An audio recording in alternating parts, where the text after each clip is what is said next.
প্রিয় লিসেনার্স, আসসালামু আলাইকুম। Feel the real fear with us. দেশ ও দেশের বাইরে যে যেখান থেকে আজকের এপিসোডের আয়োজনের সাথে যুক্ত হচ্ছেন বা পরবর্তীতে হবেন, সকলকে জানাচ্ছি শুভেচ্ছা ও ভালোবাসা। আশা করি সবাই ভালো আছেন, সুস্থ আছেন। প্রিয় লিসেনার্স, এবারের ঘটনাটি কিন্তু ছোট নয়, বেশ বড়ই বলতে হবে। যারা দীর্ঘ ঘটনা শুনতে পছন্দ করেন তাদের জন্য এই ঘটনাটি বেশ ভৌতিক আনন্দ দেবে বলে আমার বিশ্বাস। এই ঘটনাটি আমাদেরকে যিনি পাঠিয়েছেন তার নাম মাহবুব হাসান সিয়াম। ওনার বাড়ি টাঙ্গাইল জেলার সখীপুরে। এই ঘটনাটি উনি শুনেছিলেন ওনার এক নানুর মুখে। মূলত সেই নানু সম্পর্কে ওনার আম্মুর খালা হন। ওনার সেই নানুর বাড়ি টাঙ্গাইল জেলার নাগরপুরের একটা জায়গায়। তো ছোটোবেলায় মাঝে মধ্যে সেই নানুদের বাসায় ঘুরতে গেলে নানুর কাছ থেকে এরকম গল্প বা ঘটনা শুনতে চাইতেন। তো এরকম একবার কোনো একটা ঘটনা শুনতে চাইলে নানু ওনাদেরকে এই ঘটনাটি বলেছিলেন। ঘটনাটি বলার সময় নানু অগোছালোভাবে বললেও উনি যথাসাধ্য চেষ্টা করেছেন সাজিয়ে লেখার জন্য। তবে এই সময়ের মধ্যে অনেক কিছুই ভুলে গিয়েছিলেন। কিছুদিন আগে ওনার এক মামি ওনাদের বাসায় বেড়াতে আসলে এই ঘটনাটি সম্পর্কে যখন জিজ্ঞেস করেন তখন উনি আবার কিছুটা সাজিয়ে বলেছিলেন। মূলত এই কারণেই যথাসাধ্য সাজিয়ে লিখতে উনি সক্ষম হয়েছেন, আলহামদুলিল্লাহ। তো এই ঘটনাটির ভেতরেও কিন্তু ছোট ছোট ঘটনা রয়েছে, তা প্রিয় লিসেনার্সরা শুনলেই বুঝতে পারবেন। ঘটনাটি যখন ঘটে তখন সময়কাল 1940 কি 45 সালের মধ্যে হবে। আনুমানিক বলার একটা কারণ হলো নানু কিন্তু নির্দিষ্ট করে সময় বা সাল বলতে পারেননি। নানু শুধু এতটুকু জানিয়েছিলেন যে এরকম একটা সময়ের মধ্যে ঘটনাটি ঘটেছিল। সে সময়ের মানুষজন তো আসলে সাল তারিখ এগুলো নিয়ে খুব একটা মাথা ঘামাতেন না। আর এই ঘটনাটি 1940 থেকে 45 সালের মধ্যে হলেও তার আগেও কিন্তু একটি ব্যাপার ঘটেছিল, যেটি আবার বলা প্রয়োজন। আর এই ঘটনাটি মূলত ঘটেছিল নানুর বাবা এবং নানুর পরিবারের সাথে আর কি। নানুর পৈতৃক নিবাস কিন্তু মুন্সিগঞ্জের বিক্রমপুরে। নির্দিষ্ট করে অবশ্য জায়গাটি বলতে পারেন নাই সিয়াম ভাই, উনি অনেকটাই ভুলে গিয়েছিলেন আর কি বিক্রমপুরের ঠিক কোন জায়গাটাতে। তো যাই হোক, নানুর বাবার নাম ছিল ইদ্রিস আলী। তিনি ছিলেন একজন পরোপকারী এবং বেশ ভালো মানের একজন কবিরাজ। মূল ঘটনায় যাওয়ার আগে শুরুতেই এই ইদ্রিস আলীর সম্পর্কে কিছু তথ্য কিন্তু আমাদেরকে জানতে হবে। তা না হলে এই ঘটনাটির অনেক ব্যাপারগুলো আমাদের বুঝতে কিছুটা সমস্যা হবে। কিভাবে উনি কবিরাজ হলেন এত দীর্ঘ আলোচনায় যাব না, তবে মূল বিষয়টা উপস্থাপন করব। এই ইদ্রিস আলী ছোটবেলা থেকেই এই অদৃশ্য শক্তির সম্পর্কে জানতে ওনার বেশ আগ্রহ ছিল। এই অদৃশ্য শক্তির পেছনে ছুটে বেরিয়েছেন বহুবার। তার বয়স যখন 14 কি 15 বছর হবে তখন থেকেই তিনি ভৌতিক বিষয়গুলোতে বেশ আগ্রহ প্রকাশ করতেন। তখন যদিও লেখাপড়ার তেমন একটা প্রচলন ছিল না গ্রামের মানুষের কাছে, তাই ইদ্রিস আলী ছোট থেকেই তার বাবার কাজে সাহায্য করতেন।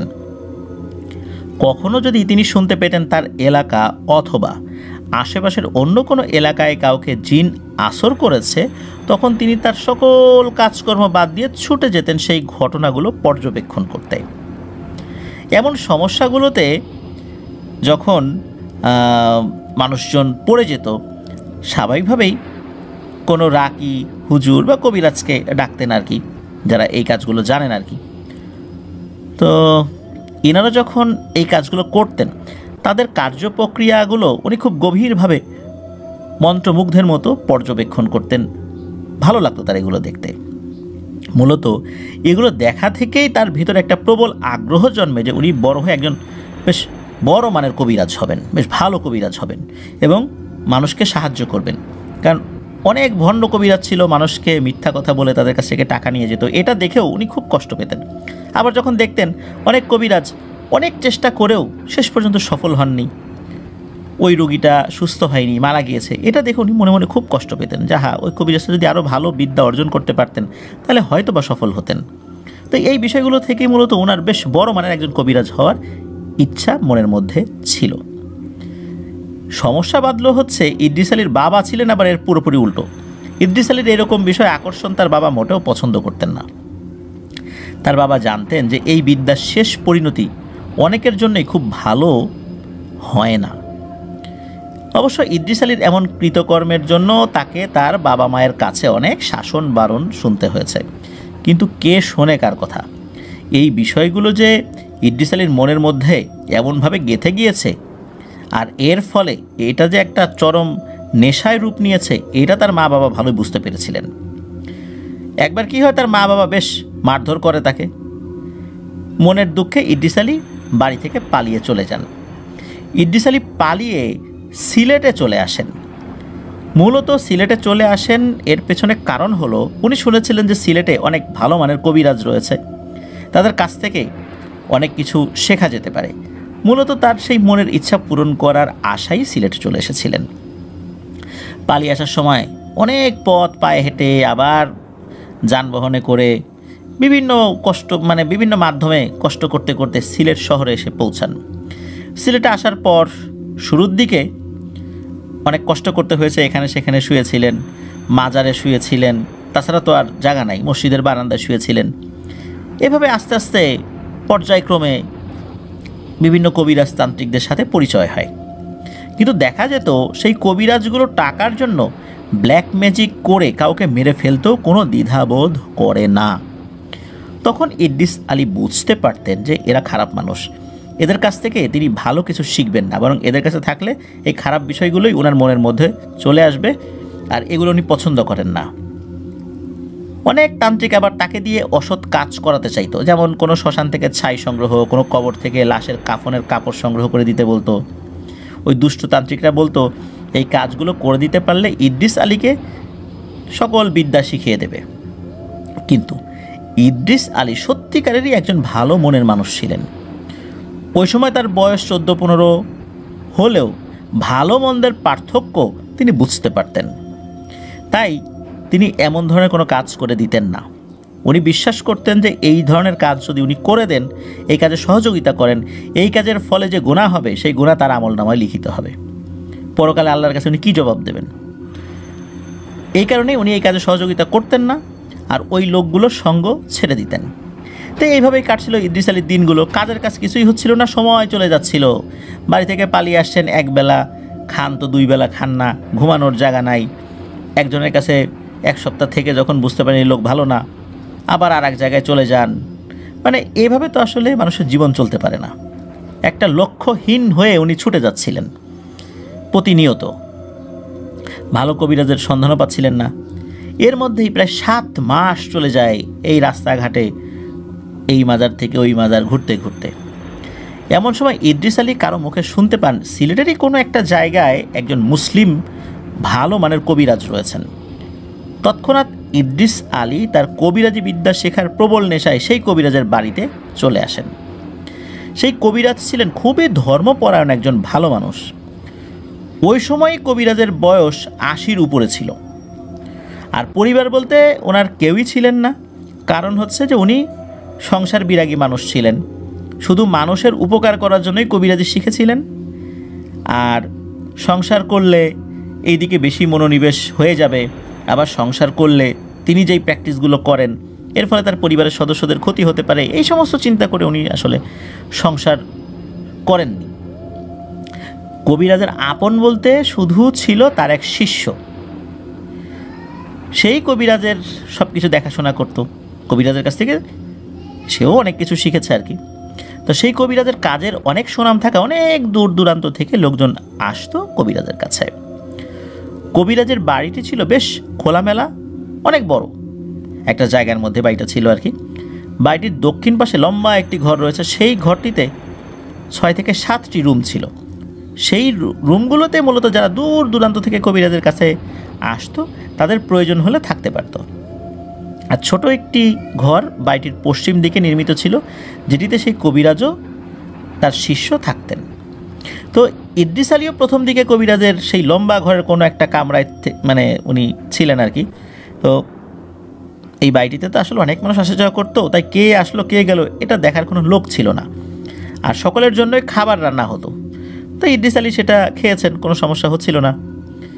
ওই বাড়িতে ইদ্রিস আলী থাকতেও কোনো সমস্যা হয়নি।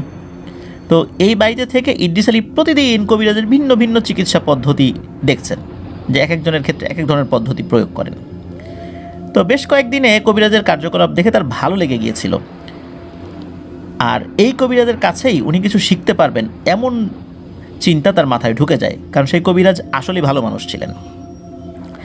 তো সেই কবিরাজের কাছ থেকে কিছু শেখার আশায় কবিরাজের কাছে গিয়ে তার সেই মনের আকুতির কথা জানায়। প্রথমবার এমন প্রস্তাব শুনে সেই কবিরাজ ইদ্রিস আলীকে কড়াকড়িভাবে না করে দিয়েছিলেন। এটি শুনে ইদ্রিস আলী মনে অনেক কষ্ট নিয়ে কবিরাজের ঘর থেকে বাইরে চলে আসেন। তবে ওই বাড়ি থেকে বের হয়ে যান নাই, বাড়ির আশেপাশেই ছিলেন। রাত হলে আবার ওই যেই ঘর, কবিরাজের ঘর, সেটাতে আবার চলে আসেন। তো রাতের দিকে ইদ্রিস আলী যখন মন খারাপ করে বসেছিলেন, এমন সময় কবিরাজের সেই শিষ্য এসে ইদ্রিস আলীকে জানায় যে কবিরাজ তাকে ডাকছে। ইদ্রিস আলী কবিরাজের ঘরে গেলে কবিরাজ তাকে পাশে বসিয়ে বলতে থাকে যে তোর বাড়ি কোথায় রে বাবা, তুই কেন এই কাজগুলো শিখতে চাচ্ছিস? এই কাজ তো সবাইকে দিয়ে হয় না, বরং তুই তোর মা বাবার কাছে ফিরে যা, আর এগুলো করতেও তো দীর্ঘ সময় লাগে রে, আমার তো বয়স হয়েছে। এরপর ইদ্রিস আলী কবিরাজের প্রশ্নের সমস্ত উত্তর দেন যে ওনার বাড়ি কোথায়, উনি মূলত মানুষের উপকারের জন্য বিদ্যাটি শিখতে চান, কিভাবে বিভিন্ন মানুষের কাছে উনি গিয়েছেন, তাদের এই বিষয় উনি দেখেছেন, তাদের এই ধরনের প্রস্তাবে উনি রাজি হন নাই, এই কথাগুলো উনি বলেন। কবিরাজ সব কথা শোনার পর খুব খুশি হয় ইদ্রিস আলীর উপরে। এরপর কবিরাজ ইদ্রিস আলীকে বলেন তুই কিছুদিন থাক আমার বাড়িতে, দেখি তোকে আমি আমার মতামত জানাবো। এই কয়েকদিনের মধ্যে ইদ্রিস আলীর চাল চলন, তার হাব ভাব, এগুলো বোঝার চেষ্টা করেছিলেন। মূলত এই ইদ্রিস আলী যে ওই বাড়িতে আছেন, চুপে চুপে দেখছেন, এই বিষয়গুলো কবিরাজ অতটা নজর দিতে পারেনি, কারণ তারও তো বয়স হয়েছিল আর অনেক লোকই তো আসতো ওখানে। কিন্তু এই কয়েকদিন তাকে খুব ভালো করে অবজার্ভ করেছিলেন কবিরাজ। তো এরপর কবিরাজ বুঝতে পারলেন যে এই ছেলেটি আসলেই ভালো। কবিরাজ ইদ্রিস আলীকে শিষ্য হিসাবে গ্রহণ করেন। তারপর থেকেই ইদ্রিস আলী তার কবিরাজি বিদ্যা অর্জন করতে শুরু করেন।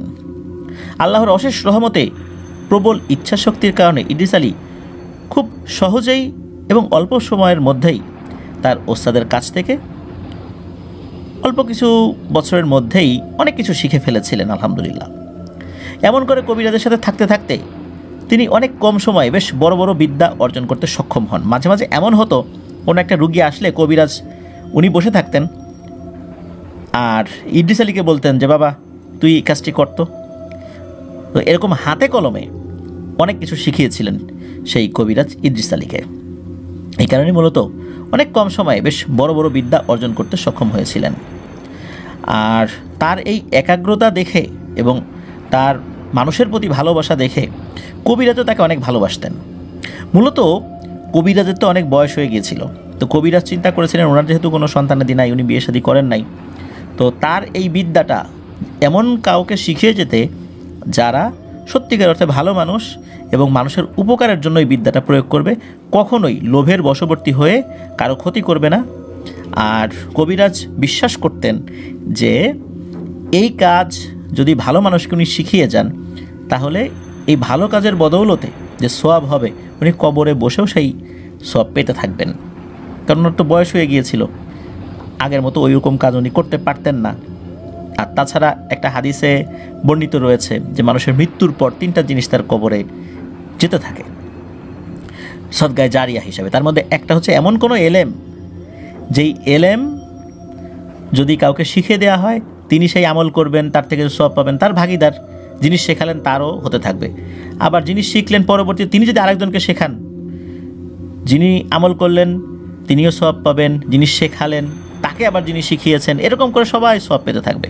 মূলত এই উদ্দেশ্যেই কবিরাজ ভালো মানুষ খোঁজ করছিলেন, একজন শিষ্য পেয়ে গিয়েছিলেন, আরেকজন যেহেতু পেয়ে গেলেন, তো কবিরাজ এই জন্যই তাকে খুব ভালোবাসতেন।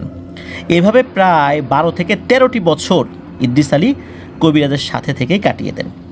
পরবর্তীতে কবিরাজ একদিন ইদ্রিস আলীকে ডেকে কিছু কথা বলেন, যে কবিরাজ বলছিলেন যে দেখ ইদ্রিস, আমার জানা সকল বিদ্যা ইতোমধ্যে তুই শিখে ফেলেছিস, তাই আমি চাই যে তুই তোর নিজ বাড়িতে গিয়ে এলাকার মানুষদের সেবা কর।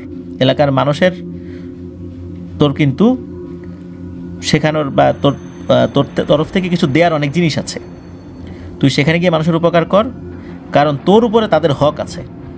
তুই যা, বাড়িতে যা, তোর মা বাবার কাছে ফেরত যা। তো ইদ্রিস আলী ওস্তাদের কাছ থেকে অনুমতি নিয়ে নিজ বাড়িতে ফেরত যাওয়ার সিদ্ধান্ত নেন। ওস্তাদের কাছ থেকে বিদায় নেওয়ার সময় কবিরাজ ইদ্রিস আলীর প্রতি এতটাই খুশি ছিলেন যে কবিরাজের সাথে থাকা একজন নেককার শক্তিশালী জিনকে ইদ্রিস আলীকে উপহার দেন, এবং ওই জিনের আন্ডারেও আরও শক্তিশালী জিন ছিল, এবং সেই জিনকে বলে দেন যে আমার তো বয়স শেষ হয়ে গেছে, আমার পরে তোমার আনুগত্যের জায়গাটা ইদ্রিস আলী হবে। আমার ইন্তেকাল হয়ে যাওয়ার পর তুমি ইদ্রিস আলীর আনুগত্য করবা, এখন থেকে আনুগত্য করবা, তবে আমি হয়তো আর বেশি দিন বাঁচব না।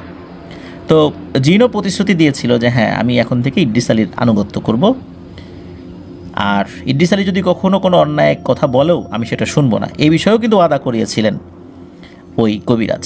তো এভাবেই ইদ্রিস আলীকে একটা শক্তিশালী জিনকে তার সাথে দিয়ে বিদায় দিয়েছিলেন। তো ইদ্রিস আলী যখন বাড়িতে ফেরত আসছেন তখন তো মানুষজন তাকে চেনে না।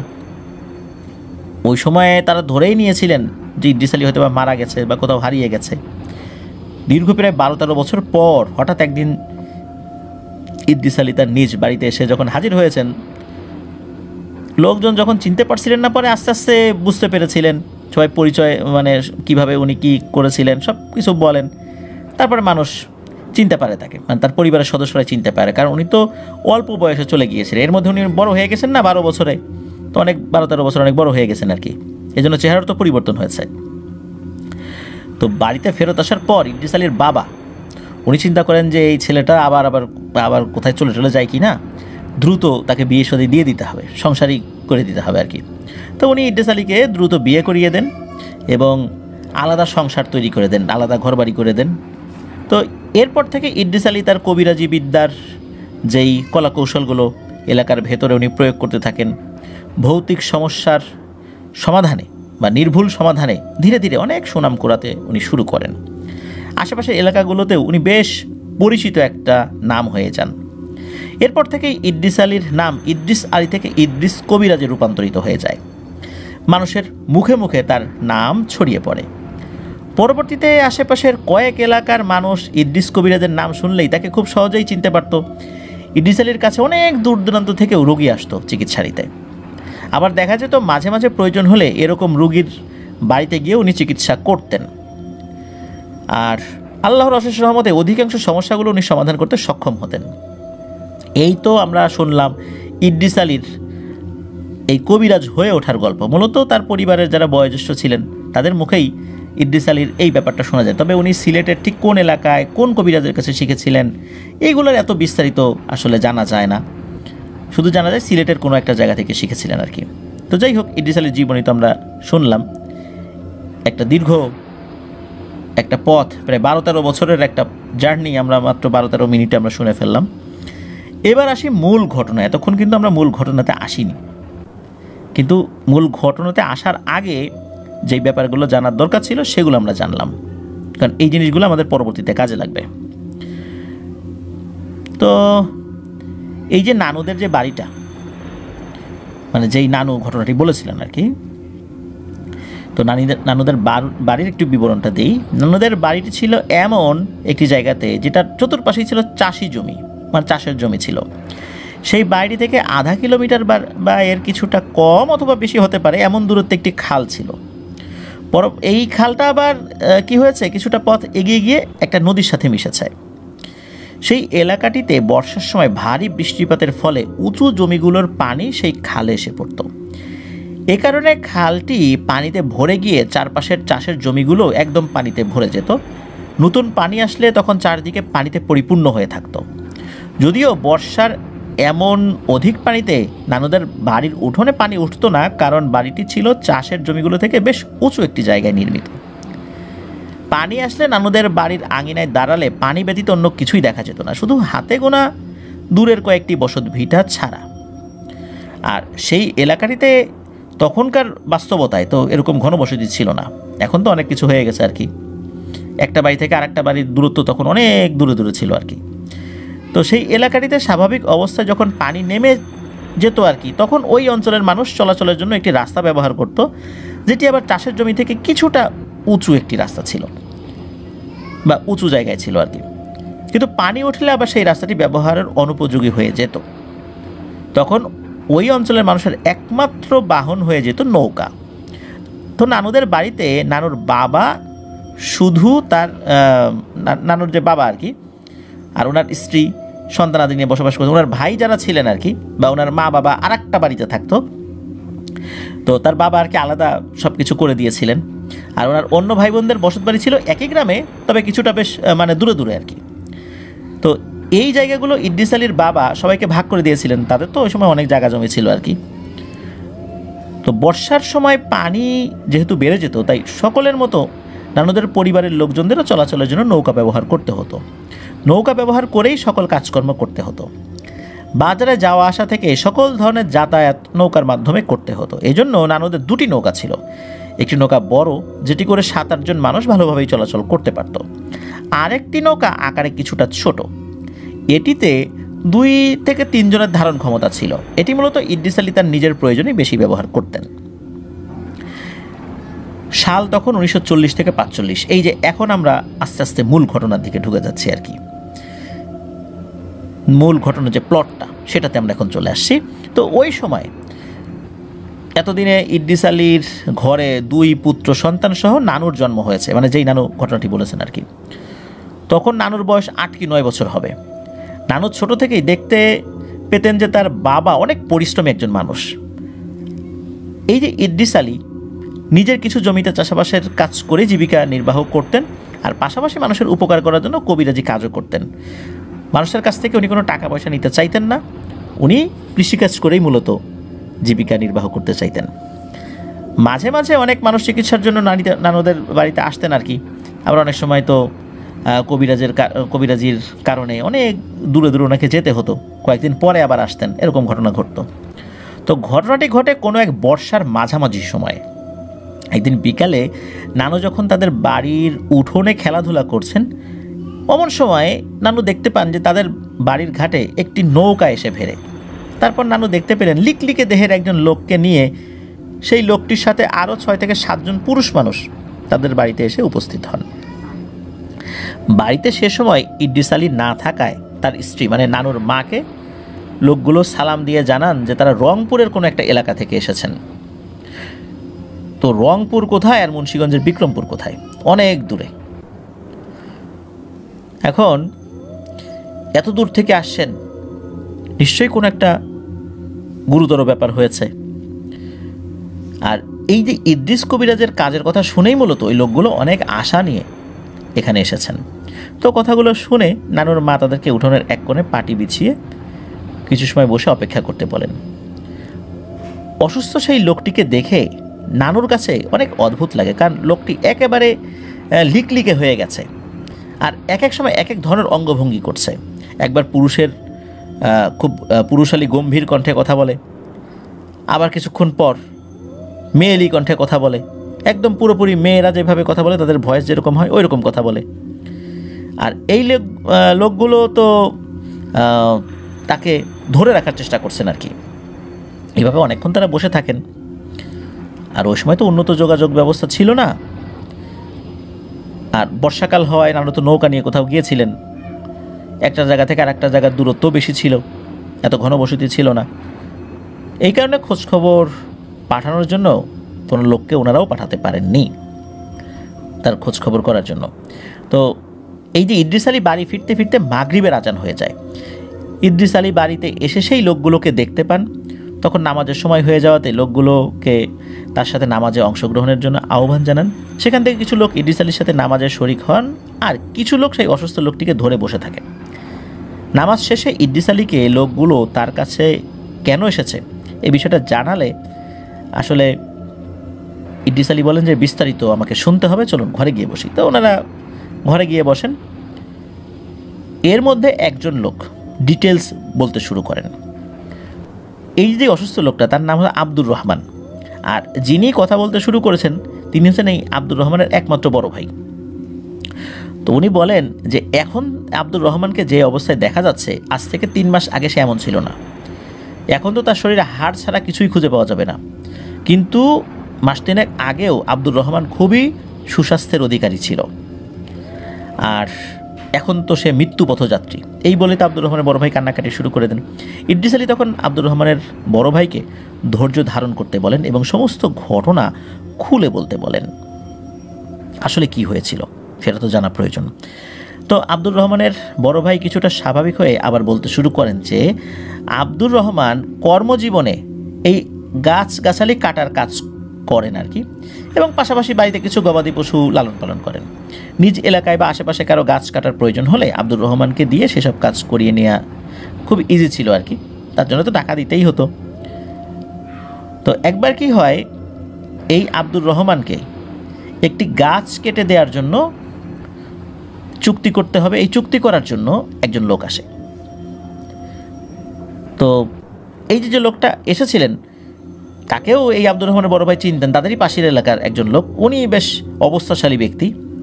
তো লোকটি এসে আব্দুর রহমানকে বলেন যে তাদের বাড়িতে তো একটা ঘর উঠানোর প্রয়োজন, তার বাবা মারা যাওয়ার পর জায়গা জমি ভাগ বাটোয়ারা করা হয়ে গেছে, এখন যেই জায়গাটা পেয়েছেন সেখানে উনি একটা ঘর তৈরি করতে চান, বিশেষ করে ভিটা যেটা, কিন্তু ওখানে একটা বড় গাছ রয়েছে, এই গাছটি মূলত আব্দুর রহমানকে কেটে দিতে হবে। তো এই কাজটির বিনিময়ে আব্দুর রহমান যত টাকা চান ওই লোকটা নাকি দিতে প্রস্তুত। তো এই ধরনের প্রস্তাব শুনে আব্দুর রহমান প্রথমে একটু অবাকই হয়েছিলেন, চিন্তা করেছেন কী ব্যাপার, এই লোকটাকে পাগল নাকি, একটা গাছ কাটার বিনিময়ে আর কয় টাকাই দিবে।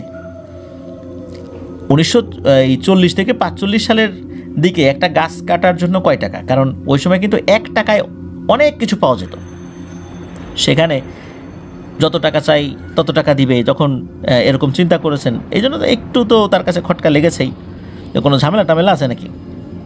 আবার পরে চিন্তা করেছেন যে এরকম একটা সুযোগ পাওয়া গেছে, যাই হোক লোকটা যেহেতু বলছে ঠিক আছে কাটবো, তা আব্দুর রহমান রাজি হয়ে যান।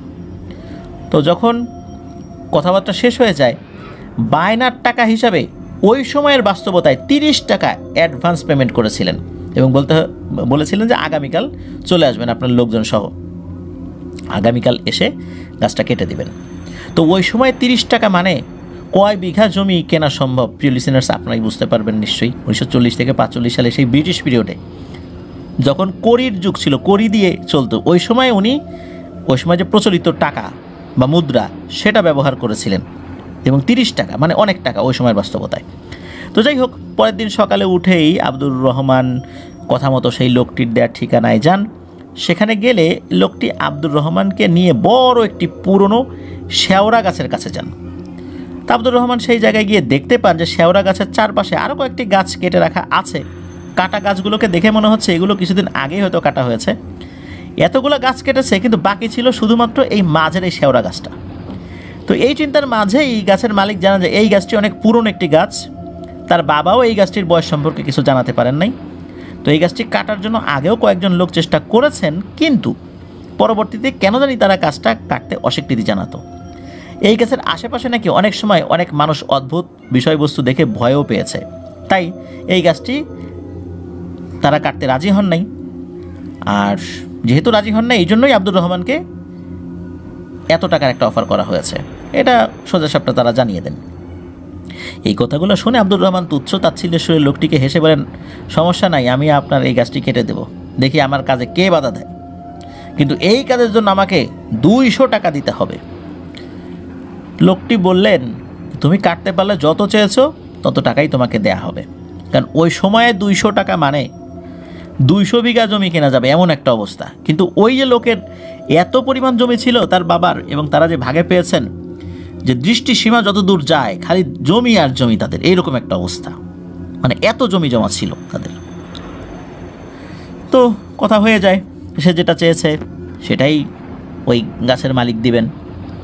এরপর আব্দুর রহমান গাছ কাটার টুকিটাকি জিনিস নিয়ে গাছের ডাল কাটার জন্য একদম গাছের উপরে মগডালে উঠে পড়েছেন। উপরে ওঠার পর আব্দুর রহমান একটি বিষয় দেখে অবাক হচ্ছিলেন। তো উনি দেখতে পান যে এলাকার অনেক মানুষজন গাছটির নিচে জমা হচ্ছে, আর তারা আব্দুর রহমানের কার্যক্রম দেখছে। আব্দুর রহমান এতে মনে মনে বেশ খুশি হন, এটা ভেবে যে এই গাছটি কাটলে মানুষজন তাকে অনেক সাহসী ভাববে। এই ভেবে যখন তার হাতে থাকা দা নিয়ে গাছের একটি ডালে কোপ বসিয়ে দেয়, এরপরই হঠাৎ করেই তার অনেক ঘুম আসতে থাকে, আর সে চোখেও ঝাপসা দেখতে থাকে। এই সময় গাছের এত উঁচু ডালে বসেই গাছটির সাথে পিঠ লাগিয়ে আব্দুর রহমান ঘুমিয়েও পড়ে। ঘুমের মাঝে আব্দুর রহমান একটি স্বপ্ন দেখতে পায়। আব্দুর রহমান স্বপ্নে দেখতে পান যে একটি খোলা প্রান্তরে উনি ঘুমিয়ে আছেন এবং ঘুম থেকে উঠলেন। তার আশেপাশে কয়েকটি অবয়ব সামনে আছে, দাঁড়িয়ে আছে আর কি। এই অবয়বগুলো তাকে গাছটি কাটার জন্য নিষেধ করছে এবং এইটাও বলছে যে নিজের ভালো চাইলে এখান থেকে চলে যা। অবয়বগুলো দেখতে স্বাভাবিক মানুষের তুলনায় কিছুটা লম্বা আকৃতি দেখা যাচ্ছিল, আর এগুলো মনে হচ্ছে খুব লিকলিকে আর কালো আলখেল্লা পরিহিত ছিল। তাদের চেহারাটা ভালো করে বোঝা যাচ্ছিল না। এইরকম একটি সময় আব্দুর রহমানের ঘুম ভাঙে গাছের নিচে থাকা মানুষের চেঁচামেচিতে। তো উনি চোখ মেলে দেখতে পান যে নিচের মানুষগুলো তাকে ডাকাডাকি করছে। উনি চিন্তা করেন হয়তো বা কিছু সময়ের জন্য তার একটা তন্দ্রাচ্ছন্ন ভাব চলে আসছিল, আর এটা তো একটা নিছক স্বপ্নই বা মনের ভুল ভেবে উনি এটা উড়িয়ে দেন। আবার উনি কাজ শুরু করে দেন। এরপর এক এক করে গাছের ডাল কাটতে কাটতে আনুমানিক ঘন্টা দুয়েকের মধ্যে উনি গাছটাও পুরোপুরি কেটে ফেলেন, আর কোনো সমস্যাও হয় না এরপর। তো আব্দুর রহমান গাছটির মালিকের কাছে তার পারিশ্রমিক চাইলে গাছটির মালিক খুশি হয়ে আব্দুর রহমানকে 200 টাকারও কিছু বেশি দিয়ে দেয়। আব্দুর রহমান বেশ অবাকই হয়েছিলেন, কারণ ওই সময়ের বাস্তবতায় 200 টাকা এটা কল্পনাতীত ছিল। ধরুন যে কেউ একজন 20 টাকার রিক্সা ভাড়া মেটালো, 20 টাকা দিয়ে মেটানোর পর যদি 20 লক্ষ টাকা দেওয়া হয় তখন বিষয়টা কেমন হবে? নিশ্চয়ই এটা অনেক কিছু, নিশ্চয়ই নিঃসন্দেহে এটা অনেক কিছুই। ওই সময়ের বাস্তবতায় বিষয়টা এরকমই ছিল। 200 টাকা মানে অনেক টাকা। একটা নিছক গাছ কাটার বিনিময়ে 200 টাকা, এটা তো ওনাকে অবাক করেছিল। আর ওই লোকটা কেন 200 টাকা দিল? এই 200 টাকা দিয়ে তো উনি অনেক কিছু করতে পারতেন। এই 200 টাকা দিয়ে না হলেও 2000 লোক নিয়ে এসে গাছটি কাটাতে পারতেন। তা না করে ওনাকে দিয়ে গাছটি কাটালেন, এত টাকা। যাই হোক, আব্দুর রহমান খুশি হয়ে যান। উনি টাকা নিয়ে খুশি মনে বাড়িতে চলেও আসেন। চিন্তা করেন যে এবার আরও কিছু জায়গা জমি কিনবেন, বাড়িটা আরও সুন্দর করে পাকাপোক্ত করে তুলবেন। তো বাড়িতে আসার পর উনি রাতের বেলা যখন ঘুমিয়েছেন, ঘুমের মাঝে উনি স্বপ্ন দেখেন। স্বপ্নে সেই অবয়বগুলোকে আবারও উনি দেখতে পান। ওই অবয়বগুলোকে দেখে মনে হচ্ছিল সেগুলো অনেক রাগান্বিত হয়ে আছে। অবয়বগুলোর চেহারা এবার আর আগের মতো অস্পষ্ট না। আব্দুর রহমান এবার বেশ স্পষ্টভাবে সেইগুলোকে দেখতে পান। কি ভয়ঙ্কর তাদের চেহারা! তাদের চেহারাগুলো দেখে মনে হচ্ছে মুখের চামড়াগুলো একদম শুকিয়ে গেছে। ওই যে মমি করার পর যেরকম চেহারা হয় না, একদম শুকিয়ে যায় ওই রকম আর কি। নাকের জায়গায় শুধু দুটো বড় বড় ছিদ্র, ঠোঁট বলতে কিছু নেই, একেবারে দাঁতের মাড়িসহ সুচালো দাঁতগুলো সরাসরি দেখা যাচ্ছে। দাঁতগুলো ফাঁকা ফাঁকা, চোখের কোটরে মনে হচ্ছে জ্বলন্ত দুটি কয়লা জ্বলছে। স্বপ্নের মধ্যেই আব্দুর রহমানকে উদ্দেশ্য করে ওই অবয়বগুলো একই সুরে বলতে থাকে, সবাই একসাথে, তোকে এত নিষেধের পরেও আজকে তুই যে কাজটি করে এসেছিস, এর ফল তোকে ভোগ করতে হবে। তোর বংশকে আমরা নির্বংশ করে দিব। এমন ভয়ঙ্কর স্বপ্ন দেখে আব্দুর রহমানের ঘুম ভেঙে যায়। ভয়ে সে হন্তদন্ত হয়ে বিছানায় উঠে বসে। আব্দুর রহমানের স্ত্রী তার পাশেই শুয়েছিল। তখন উনিও আব্দুর রহমানকে জিজ্ঞেস করেন, কী হয়েছে, খারাপ কিছু দেখেছো কি না? উত্তর আব্দুর রহমান শুধু বলেন যে তেমন কিছু না, খারাপ একটি স্বপ্ন দেখেছি। তখন আব্দুর রহমানের স্ত্রী আব্দুর রহমানকে বলেন, ও তেমন কিছু না, দোয়া দুরুদ পরে ঘুমিয়ে যাও। আব্দুর রহমানও দোয়া দুরুদ পরে আবার শুয়ে পড়েন। শুয়ে থাকার কিছুক্ষণের মধ্যে আব্দুর রহমানের আবারও ঘুমের যে ভাবটা এটা চলে আসে। এমন সময় হঠাৎ করে খাটের নিচ থেকে গোঙানোর মতো একটা আওয়াজ হতে থাকে। এই আওয়াজটা ওনার স্ত্রী শোনেন নাই, উনি শোনেন। তো এটার পর তো ওনার আবারও ঘুম ভেঙে যায়। খাটের নিচে কি আছে এটা দেখার জন্য যখনই উনি তার মাথাটি ঝুঁকিয়েছেন নিচ দিকে, মানে উকি দিয়েছেন, তৎক্ষণাৎ উনি ভয়ে আটকে ওঠেন। উনি উকি দেওয়ার পর দেখতে পান যে খাটের ওই পাশ থেকে তার মুখের সামনে স্বপ্নে দেখা সেই অবয়বগুলোর একটি অবয়ব সামনে চলে এসেছে। এই দৃশ্য দেখার পর প্রচণ্ড রকমের ভয় উনি পেয়েছেন। এক লাফ দিয়ে খাটের উপরে দাঁড়িয়ে যান। তার স্ত্রী স্বামীর এই অবস্থা দেখে, মানে ওরা তো ঘুম ভেঙে গেছে এই অবস্থার কারণে, কিন্তু তার স্বামী এবার দাঁড়িয়ে আছে। উনি কিছু বুঝতে না পেরে তাকে শান্ত করার চেষ্টা করেন, কিন্তু আব্দুর রহমান উল্টোপাল্টা কথাবার্তা বলতে শুরু করেন। তো আব্দুর রহমানের কথার ধরন ছিল কিছুটা এরকম যে আমাকে ওরা মেরে ফেলবে রে, নিয়ে যাবে, বাঁচাও আমাকে বাঁচাও, ভয়ে কাঁপতে থাকেন উনি। এভাবে কোনো রকমে সেই রাত্রি পার হলে সকালবেলা আব্দুর রহমানের স্ত্রী, এই যে আব্দুর রহমানের যিনি বড় ভাই, তাকে ডেকে রাতের সমস্ত বিষয় খুলে বলেন এবং আব্দুর রহমানকে দেখতে যখন উনি যান, এরপর উনি দেখতে পান আব্দুর রহমান ঘরের এক কোণে গুটিসুটি হয়ে বসে আছে। তার শরীরে প্রচণ্ড জ্বর, আর জ্বরের কারণে মুখে প্রলাপ বকছে। এরপর উনি যখন আব্দুর রহমানকে জিজ্ঞেস করেন যে কী হয়েছে, তখন আব্দুর রহমান তার সাথে ঘটে যাওয়া একদম শুরু থেকে শেষ অবধি আব্দুর রহমানের বড় ভাইকে খুলে বলেন। সব কথা শোনার পর আব্দুর রহমানের বড় ভাই বুঝতে পারেন যে এটি অবশ্যই কোনো ভৌতিক সমস্যা। তাই সেদিন একজন কবিরাজকে তাদের বাড়িতে নিয়ে আসা হয়। কবিরাজ আব্দুর রহমানকে দেখেই ভয়ে কেঁপে উঠে জানায় যে আমি এক্ষুনি এখান থেকে বিদায় নিচ্ছি। কোনো ধরনের কোনো কথাবার্তা ছাড়াই কবিরাজ একরকম দৌড় দিয়েই ওই বাড়ি থেকে বের হয়ে চলে যায়। মানে কাজ করবে কি করবে না সেটা তো অনেক পরের কথা, মানে ওখান থেকে দৌড়ে পালাতে পারলেই যেন উনি বাঁচেন। কথা বলার মতো সময়ও তাদের সাথে তার কথা বলার সময়ও নাই, এমন একটা অবস্থা। এরপর 3টি মাস এমন করে চলে যায়। কত কবিরাজ, হুজুর, ডাক্তার দেখানো হয়েছে তার ঠিক নাই, কিন্তু কোনো কিছুতেই কাজ হয়নি। আর অস্বাভাবিকভাবে সেই দিনের পর থেকে অল্প কিছুদিনের মধ্যেই আব্দুর রহমানের শরীর শুকিয়ে যেতে শুরু করে এবং ওর শরীরের যে রঙটা ফ্যাকাশে হতে শুরু করে আর পাগলের মতো আচরণ শুরু করছে। আর ওই এলাকার একজনের কাছে, মানে তিনি আবার এই এলাকার জামাই, তার মুখে এই ইদ্রিস কবিরাজের নাম শুনে ওনারা সেই রংপুর থেকে এখানে এসেছেন। তো এই জিনিসগুলো বলেন এবং আব্দুর রহমানের বড় ভাই বলেন যে দেখেন আমার ভাইটার জন্য কিছু করতে পারেন কি না, অনুরোধ করেন আর কি, যেহেতু এত দূর থেকে আসছেন। এদিকে ইদ্রিস কবিরাজ আব্দুর রহমানকে প্রথম দেখেই বুঝতে পেরেছিলেন যে এই রোগীর সমস্যাটা সমাধান করা মোটেও সহজ কাজ হবে না। এরপর ইদ্রিস কবিরাজ তার চেষ্টা শুরু করেন। আব্দুর রহমানের বড় ভাই কথাগুলো যখন বলেছিলেন, তখন কিন্তু ইদ্রিস কবিরাজ আব্দুর রহমানের দিকে খুব ভালোভাবে খেয়াল করেছিলেন। ইদ্রিস কবিরাজ বুঝতে পেরেছিলেন যে এই আব্দুর রহমানের উপর একটি না বরং একাধিক জিনের প্রভাব রয়েছে। প্রথমে কবিরাজ আব্দুর রহমানের একটি আঙ্গুল চেপে ধরেন এবং বিড়বিড় করে পবিত্র কোরআন থেকে বিভিন্ন আয়াত তেলাওয়াত করতে থাকেন। কিন্তু মনে হচ্ছিল কবিরাজের চেষ্টাটা বৃথা, কারণ সেখানে কোনো জিন হাজির হচ্ছিল না। এভাবেই অনেকক্ষণ অতিবাহিত হওয়ার পর একটি জিন অবশেষে হাজির হয়। জিনটি এসে আব্দুর রহমানের শরীর ব্যবহার করে কবিরাজকে বলতে থাকে, এই বেটা কবিরাজ, তুই আমাকে ডাকার সাহস পেলি কোথা থেকে? আমরা কারো ডাকে সাড়া দেই না, কিন্তু তুই আসতে বাধ্য করলি, কাজটি কিন্তু মোটেও ভালো হলো না। ইদ্রিস কবিরাজ নরম সুরে বলল, আপনি কে? কেন আপনি এই লোকটাকে এত কষ্ট দিচ্ছেন? তো এই কথাগুলো বলার মাঝেই আব্দুর রহমানের শরীরে আরও জিন এসে হাজির হয়। এভাবে 5টি জিন আব্দুর রহমানের শরীরে হাজির হয়। তারা এসে কবিরাজকে অনেক কথা শোনাতে থাকে। জিনগুলো কবিরাজকে অনবরত ভয় দেখাতে থাকে তাদের কথার মাধ্যম দিয়ে, আর বলতে থাকে যে ভালো চাস তো আমাদের কাজের মধ্যে থেকে তুই সরে যা, তোর কোনো ক্ষতি আমরা করতে চাচ্ছি না। ইদ্রিস কবিরাজ জিনগুলোকে প্রশ্ন করে, আচ্ছা আপনারা শুধু এইটা বলেন যে কেন এই লোকটির সাথে এমন করছেন? তখন একটি জিন বলতে শুরু করে, আমরা মারিদ সম্প্রদায়ের জিন, আমরা মোট 5 জন। আমরা অনেক আগে থেকেই ওই শেওড়া গাছটিতে ছিলাম। সেইখানে আমরা কোনো মানুষকে বিনা কারণে দেখাও দিতাম না, কাউকে ভয়ও দেখাতাম না, কারো ক্ষতিও করতাম না।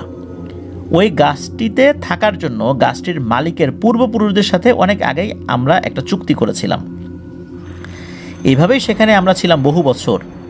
এই গাছের মালিকের পূর্বপুরুষরা কখনো কাটার কথা চিন্তাও করতো না, আর যদি কেউ এই গাছটি কাটতেও আসতো তাদেরকে আমরা আমাদের মতো করে নিষেধ করে দিলে লোকগুলো চলে যেত। কিন্তু এই আব্দুর রহমানকে আমরা নিষেধ করা সত্ত্বেও সে আমাদের বাসস্থান নষ্ট করে দিয়েছে। তাকে তো আমরা এত সহজে ছেড়ে দেব না। তার মৃত্যু না হওয়া পর্যন্ত আমরা কোথাও যাচ্ছি না। আমরা চাইলে অনেক আগে ওকে মেরে ফেলতে পারতাম, কিন্তু ওকে কষ্ট দিয়ে তিলে তিলে মারব। আর গাছটির মালিককেও ছেড়ে দিব না, তাকেও এই গাছ কাটার ফল ভোগ করতে হবে। তো ইদ্রিস কবিরাজ কথাগুলো মনোযোগ দিয়ে শুনে বললেন, আমরা তো মানুষ, আমরা আপনাদের অনেক বিষয় বুঝতে পারি না। আর আব্দুর রহমান তো ভুল করে ফেলছে, তাকে আপনারা মাফ করে দেন। আর আপনারা চাইলে অন্য একটি বাসস্থান আমি ঠিক করে দিতে পারি। তখন আব্দুর রহমানের শরীর থেকে এই জিনগুলো বলে ওঠে, আমরা আব্দুর রহমানকে মাফও করব না, আর কোনো কিছু নেবেও না তোদের কাছ থেকে। এটার একটাই সমাধান, আব্দুর রহমানের মৃত্যুই ওর মাফ। কবিরাজ এই জিনগুলোর কাছে অনেক অনুনয় বিনয় করে বলতে থাকে যে আপনারা কি দিলে ওর কাছ থেকে চলে যাবেন, এরকম অনেক কিছু বলেন আর কি। এরপর আব্দুর রহমানের ভেতর থেকে ওই জিনগুলো বলে ওঠে, আরে কোনো কিছুর জন্য আসলে তো অনেক আগেই আমরা সেগুলো নিয়ে চলে যেতাম। আরে বেটা কবিরাজ, তোকে বলছি তুই এই বিষয়ের মধ্যে আসিস না, আমাদের কাজে বাধা দেওয়ার দুঃসাহস করিস না, এর ফল কিন্তু তোর জন্য ভালো কিছু বয়ে আনবে না। কথাবার্তার ধরন শুনে ইদ্রিস কবিরাজ বুঝতে পারেন যে এদেরকে ভালোভাবে কথা বললে কাজ হবে না, এরা কথা শোনার পাত্র না। তখন কবিরাজ রাগান্বিত হয়ে বলে ওঠেন, ভালো চাস তো চলে যা, না হলে আমি বাধ্য হব তোদেরকে শায়েস্তা করতে। কিন্তু জিনগুলো তাদের আগের কথায় অটল থাকে। এরপর কবিরাজ তার নিজের মতো করে একা একা কথা বলতে শুরু করেন। কবিরাজ মূলত তাকে সাহায্যকারী একটি শক্তিশালী জিনকে আহ্বান করেছিলেন, মূলত তার সাথেই কথা বলছিলেন বা পরামর্শ করছিলেন যে কী করা যায়, কী করলে এগুলোকে তাড়ানো যাবে। বেশ কিছুক্ষণ পর কবিরাজ একটা কৌশল অবলম্বন করেন। একজনকে বলেন যে আমার মুরগির খোপ থেকে একটা মুরগি ধরে আনতো, মূলত একটা মোরগ ধরে নিয়ে আসা হয়েছিল আর কি মুরগির খোপ থেকে। তো একটা মোরগ ধরে নিয়ে আসা হয়, ওই মোরগটাকে একটা বিশেষ প্রক্রিয়ায় জবাই করা হয়। তো এই কাজটার মাধ্যমে ওই জিনগুলো বোকা হয়ে যায়, তারা ভেবে নেয় যে আব্দুর রহমানের কোনো ক্ষতি তারা আর করতে পারবে না, আর এই মোরগটাকে জবাই করার মাধ্যমে তাদের অনেক শক্তি শেষ হয়ে যাবে, যদিও বা তারা জানে মারা যাবে না, কিন্তু শেষ হয়ে যাবে। আর এইটা শেষ ইতোমধ্যে হয়েও গেছে, এটা মনে করেছে ওই জিনগুলো। এই জিনগুলো তখনকার মতো চলে যায় আব্দুর রহমানের শরীর থেকে। চলে যাওয়ার পর দীর্ঘ 3 মাস পর প্রথম নিজের কণ্ঠে নাকি আব্দুর রহমান কথা বলে। প্রথমেই বলতে থাকে, আমাকে একটু পানি খেতে দাও। এরপর পানিসহ অন্যান্য খাবার দাবার খাওয়ানো হয়। তো আব্দুর রহমানকে সুস্থ দেখে আব্দুর রহমানের বড় ভাই আবেগে কান্নাকাটি শুরু করে দেন এবং ইদ্রিস কবিরাজের প্রতি কৃতজ্ঞতা জানান। সেই রাত্রে সকল কার্যক্রম সফলভাবে শেষ হওয়ার পর ইদ্রিস কবিরাজ রংপুর থেকে আসা সকল লোকদের ইদ্রিস কবিরাজের বাড়িতে থেকে যেতে বলেন। সেই রাত্রে তারা ইদ্রিস কবিরাজের বাড়িতেই থাকেন। পরের দিন সকালবেলা তাদের নিজ বাড়িতে যাওয়ার সময় ইদ্রিস কবিরাজকে টাকা দিতে চাইলে ইদ্রিস কবিরাজ কোনো টাকা পয়সা নেন না, বরং খুশি হয়ে তাদেরকে তাদের বাড়ির উদ্দেশ্যে রওনা হতে বলেন। তারা চলে যাওয়ার সময় কবিরাজকে তারা কবিরাজের কাছ থেকে কিছু পানি পড়া নিয়েছিলেন। কবিরাজ পানি পড়া দিয়েছিলেন এবং বলে দিয়েছিলেন যে সাধারণ পানির সাথে মিশিয়ে 3 বেলা করে 7 দিন খাওয়াতে এবং 7 দিন এই পানিতে গোসল করাতে, গোসলের পানির সাথে মিক্স করে আর কি। এরপর তারা চলে যান আর কি। প্রিয় লিসেনার্স, ঘটনাটি কিন্তু এখানে শেষ না, আরও অনেক আছে। সেই লোকগুলো চলে যাওয়ার পর ইদ্রিস কবিরাজ তার দৈনন্দিন কাজে ব্যস্ত হয়ে পড়েন। এইভাবে কেটে যায় আরও একটি মাস। 1 মাস পর হঠাৎ একদিন সকালে আব্দুর রহমানের বড় ভাই ইদ্রিস কবিরাজের বাড়িতে এসে হাজির। কবিরাজ এমন সময় আব্দুর রহমানের বড় ভাইকে দেখে কিছুটা অবাক হন। এরপর কবিরাজ জিজ্ঞেস করেন, কিছু কি হয়েছে? আব্দুর রহমানের বড় ভাই বলতে থাকেন, অনেক কিছুই নাকি হয়ে গেছে। এখন আব্দুর রহমানের অবস্থা আগের থেকেও আরও বেশি খারাপ। এটি শুনে কবিরাজ সাহেব আব্দুর রহমানের বড় ভাইকে ঘরে নিয়ে বসিয়ে সব কিছু খুলে বলতে বলেন। আব্দুর রহমানের ভাই বলতে শুরু করেন যে ওনার কাছ থেকে চিকিৎসা নিয়ে যাওয়ার পর আব্দুর রহমানের অবস্থা খুব ভালোই ছিল, আর এই ভালো থাকাটা ছিল খুবই অল্প সময়ের জন্য। 20 থেকে 25 দিনের মতো আব্দুর রহমান ভালো থাকলেও আজ 5 থেকে 7 দিন যাবৎ আব্দুর রহমান মোটেও ভালো নেই। আগের মতোই সেই অবস্থা আবার শুরু হয়ে গেছে। শুধু তাই না, এখন অনেক সময় আব্দুর রহমান তার নিজের শরীরের বিভিন্ন অংশে সে নিজেই আঘাত করে, মাথার চুল টেনে ছিঁড়ে ফেলে, চোখের মধ্যে আঙ্গুল ঢুকিয়ে দেয়, আরও নিজের যত প্রকারে ক্ষতি করা যায় সেটা চেষ্টা করে। এমন কাজ করতে থাকলে কতক্ষণ আর তাকে বাধা দিয়ে রাখা সম্ভব? একসময় বড় কিছু করে ফেলবে। কবিরাজ এই কথাগুলো শুনে বেশ চিন্তিত হয়ে পড়েন, কারণ ইতোপূর্বে তিনি যাদেরকে চিকিৎসা করেছেন পুনরায় সেই রোগীগুলোর উপর আবার কোনো সমস্যা দেখা দিয়েছে এমনটি হয়নি। তারপর কবিরাজ আব্দুর রহমানের বড় ভাইকে বলেন, আজকে রওনা দিলে তো আজকে আর আপনাদের বাড়িতে পৌঁছাতে পারবো না, রংপুর তো অনেক দূরে এখান থেকে, তাই আপনি আমার বাড়িতেই থেকে যান, কালকে বরং আমি সহ আপনাকে সাথে নিয়ে রওনা দিব, আপনার বাড়িতে যাব, আমিও দেখতে চাই আসলে মূল সমস্যাটা কোথায়। তো উক্ত কথায় আব্দুর রহমানের বড় ভাই রাজি হন এবং সেই দিনের মতো কবিরাজের বাড়িতে উনি থেকে যান। পরের দিন খুব ভোরে এই ইদ্রিস কবিরাজ এবং আব্দুর রহমানের বড় ভাই রংপুরের উদ্দেশ্যে রওনা হন।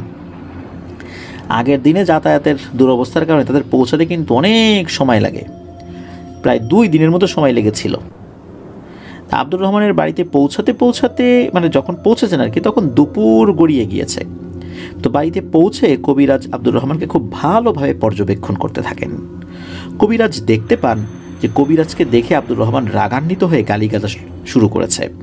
এরপর কবিরাজ আব্দুর রহমানের বড় ভাইকে ডেকে নিয়ে বলেন যে আজকে এশার নামাজের পর আমি আবার বসবো, আপনি আমাকে কিছু জিনিসপত্র জোগাড় করে দেন। কবিরাজ আব্দুর রহমানের বড় ভাইকে একটি কাচের বোতল, 7 ঘাটের পানি এইগুলো সংগ্রহ করতে বলেন। তো কবিরাজের কথা মতো সেই দিনেই সব জোগাড় হয়ে যায়। এশার আজান হয়ে গেলে কবিরাজ নামাজ পড়ার জন্য পার্শ্ববর্তী কোনো একটা মসজিদে যান। সে সময় আব্দুর রহমান হঠাৎ অজ্ঞান হয়ে যায়, মানে ওই দুষ্টু জিনগুলো আব্দুর রহমানের শরীর ছেড়ে চলে গেছে।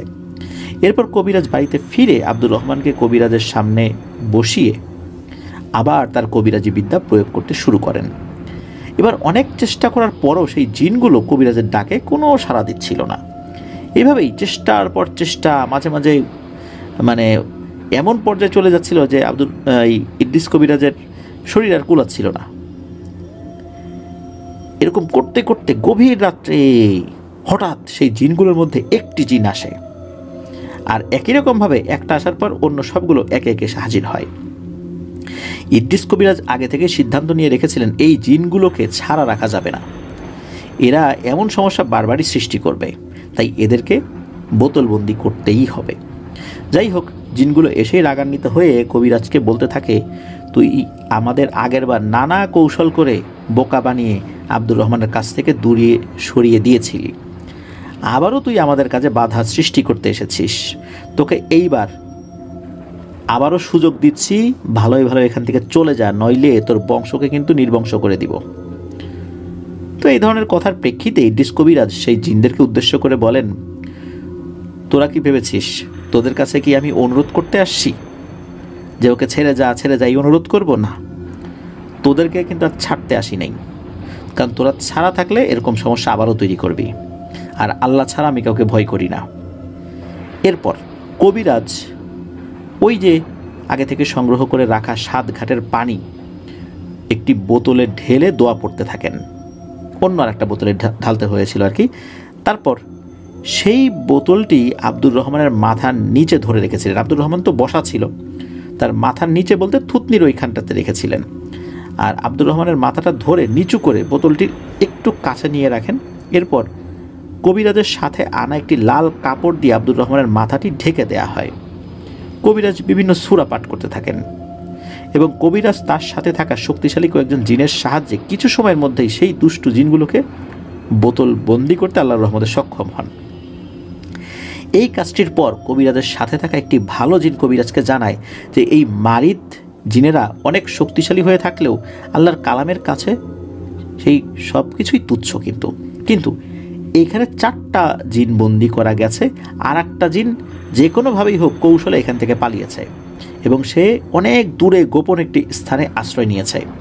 তাই এই কবিরাজের সাথে থাকা জিনেরা ওই জিনটাকে খুঁজে পাচ্ছে না, তাকে ধরতেও পারছে না। তখন ইদ্রিস কবিরাজ চিন্তা করেন যে একটি জিন কি আর করতে পারবে, 4টাকে তো ধরেছি।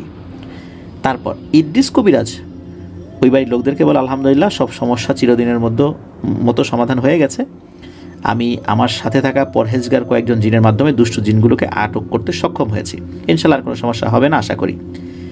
সেই রাতের মতো সব কিছু শেষ করে পরের দিন ওই বাড়িটা খুব ভালো করে বন্ধ করে দেওয়া হয় এবং পরে ইদ্রিস কবিরাজ চলে আসার সময় বাড়ির লোকজন তাকে বেশ কিছু টাকা দিতে চাইলে উনি যাতায়াতের জন্য অল্প কিছু টাকা গ্রহণ করেন আর সেই বোতলটি সাথে করে নিয়ে চলে আসেন। ইদ্রিস কবিরাজ তার নিজ বাড়িতে এসে ওই বোতলটি বাড়ি থেকে কিছুটা দূরে একটি পরিত্যক্ত জায়গায় পুঁতে রাখেন। এখনও কিন্তু ঘটনা শেষ না, চলুন এইবার জানি যে এই পর্যায়ে কি হয়েছিল। তো দ্বিতীয়বারের মতো কবিরাজের চিকিৎসার পর আব্দুর রহমানের সাথে নতুন করে কোনো সমস্যা শুরু হয়নি বলে উনি খোঁজখবর নিয়েছিলেন ওনার জিনদের মাধ্যম দিয়ে, কারণ তখন তো চাইলেও আর আব্দুর রহমানের সাথে কী হয়েছে এটা খুব ইজিলি জানা সম্ভব ছিল না। সমস্যা যেটা হলো সেটা হলো কবিরাজের সাথে কিছু সমস্যা শুরু হলো, মানে ইদ্রিস কবিরাজের সাথে। একদিন রাত্রে কবিরাজ ঘুমের মধ্যে একটি স্বপ্ন দেখতে পান, আর সেই স্বপ্নের মধ্যে তিনি একটি অবয়বকে দেখতে পান। অবয়বটি কবিরাজকে বলতে থাকে, তুই অনেক বড় একটি দুঃসাহস দেখিয়ে ফেলেছিস, আমার 4 সঙ্গীকে তুই বন্দি করেছিস, এজন্য আব্দুর রহমানকে ছেড়ে দিলেও তোকে কিন্তু আমি ছাড়ব না। ওই স্বপ্নের মধ্যেই ইদ্রিস কবিরাজও ওই অবয়বটিকে বলতে থাকে, তুই যা পারিস করে নিস। অবয়বটি বলে, তোর সাথে ওই জিনদের দিয়ে তুই তোর ক্ষমতা দেখাচ্ছিস, মনে রাখিস ওরা কিন্তু সবসময় তোর সাথে থাকে না, খুব শীঘ্রই তোর সাথে দেখা হবে আমার, প্রস্তুত থাকিস। সকালে কবিরাজের স্বপ্নের কথাটি মাথায় আসলেও বিষয়টিকে তেমন একটা পাত্তা দেন না, কারণ এই ধরনের কাজ তো তাকে রেগুলারই করতে হয়, আর স্বপ্নের মধ্যে এই দুষ্টু জিনেরা এসে হুমকি দামকি দেবে, এটাই স্বাভাবিক। তবে উনি মাঝে মাঝেই ওই একটা মারিদ জিনকে ধরার বা তাকে খোঁজার চেষ্টা কিন্তু করেছেন, কিন্তু প্রতিবারই ইদ্রিস কবিরাজ ব্যর্থ হতেন। এর কিছুদিন পরের কথা, অন্য একটি রোগীর চিকিৎসার প্রয়োজনে ইদ্রিস কবিরাজ তার নৌকা নিয়ে তাদের পাশের এলাকায় যান একটি রোগীর বাড়িতে। সেই রাতে সেইখানে সব কাজ শেষে যখন উনি ফিরছিলেন তখন বেশ রাত হয়ে যায়। কবিরাজ রাতেই তার বাড়িতে ফেরার কথা জানালে সেই বাড়ির মানুষ কবিরাজকে যেতে মানা করেন, মানে যেই বাড়িতে উনি গিয়েছিলেন আর কি, বলেছেন যে আমি চলে যাচ্ছি বাড়িতে। তো ওই বাড়ির লোকজন তো মানা করছে যে না, এতটুকু রাত আর বাকি আছে, থেকে যান না, সকালে যান, ফজরের আজান হয়ে গেলে নামাজটা পড়ে একটু নাস্তা করে তারপর যান। কিন্তু উনি বললেন যে না, ওনার স্ত্রী তখন 9 মাসের গর্ভবতী ছিলেন, যার কারণে তার রাত্রে বাইরে থাকাটা ঠিক হবে না। এটা যখন জানান তখন ওই বাড়ির লোকজন আর কিছু বলেন নাই, আসলেই তো তাই, তার তো বাড়িতে থাকাটা প্রয়োজন ছিল, বরঞ্চ উনি রাতের বেলা যে এখানে এসেছেন এটাই হয়তো অন্য কবিরাজরা আসতেন না। তো যাই হোক, উনি তো রওনা দিয়েছেন।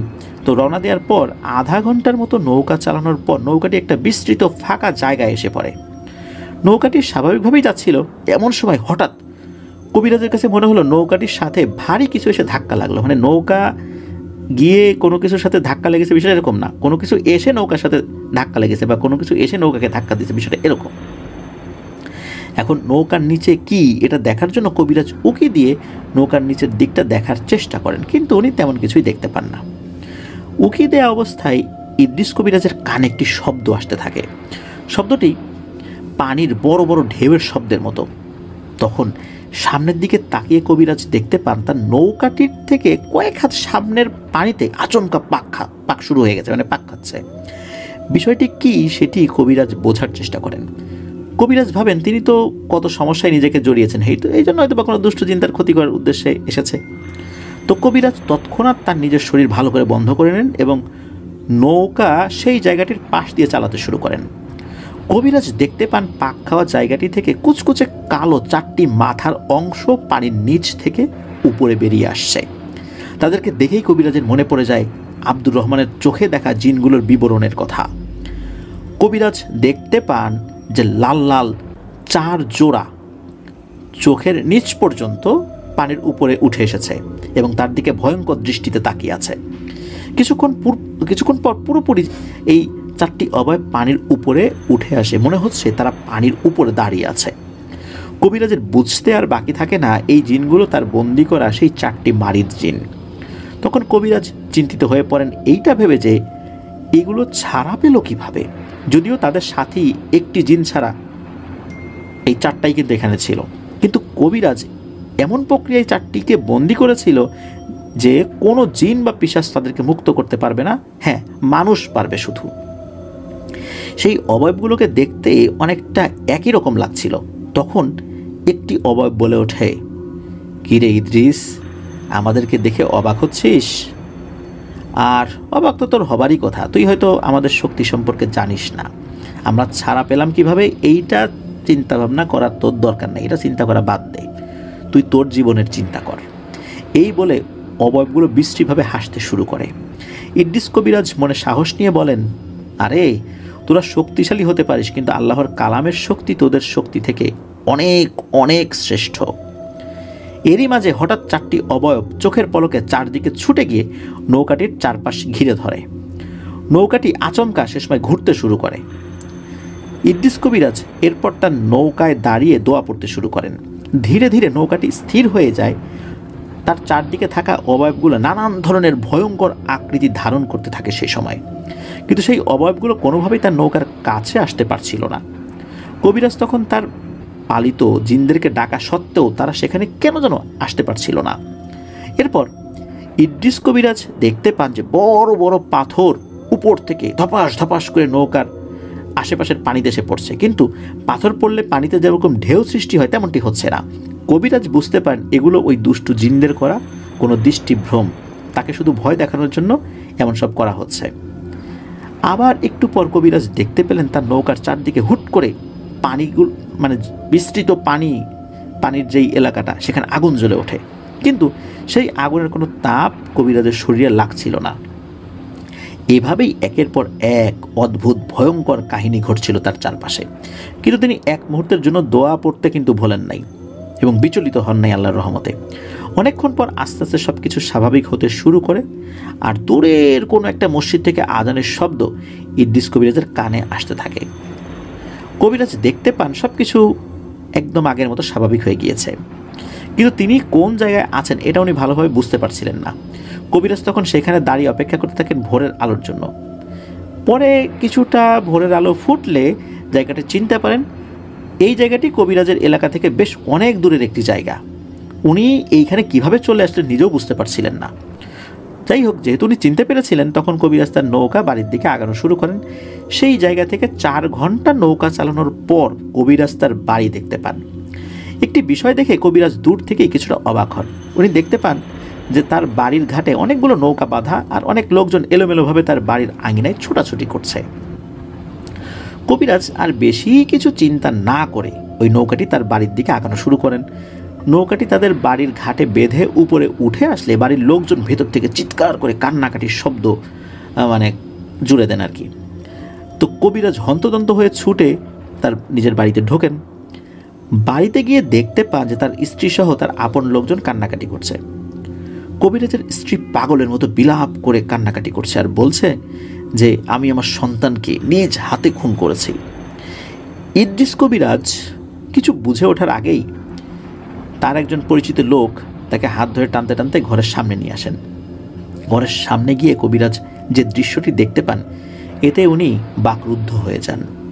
কবিরাজ দেখতে পান যে লাশের খাটিয়ার উপর কাফনে মোড়ানো ছোট্ট ফুটফুটে একটা বাচ্চার লাশ। কবিরাজের আর বুঝতে বাকি থাকে না এটি তার নিজের সন্তান। কবিরাজকে তখন উপস্থিত কয়েকজন লোক জানায়, এটি তোমার ছেলে, গতকাল রাতে জন্মের পর বাচ্চাটি মারা যায়। এরপর ইদ্রিস কবিরাজ মনে অনেক কষ্ট নিয়ে বাচ্চাটির শেষ কার্য সমাপ্ত করে, মানে দাফন কাফন শেষ করে।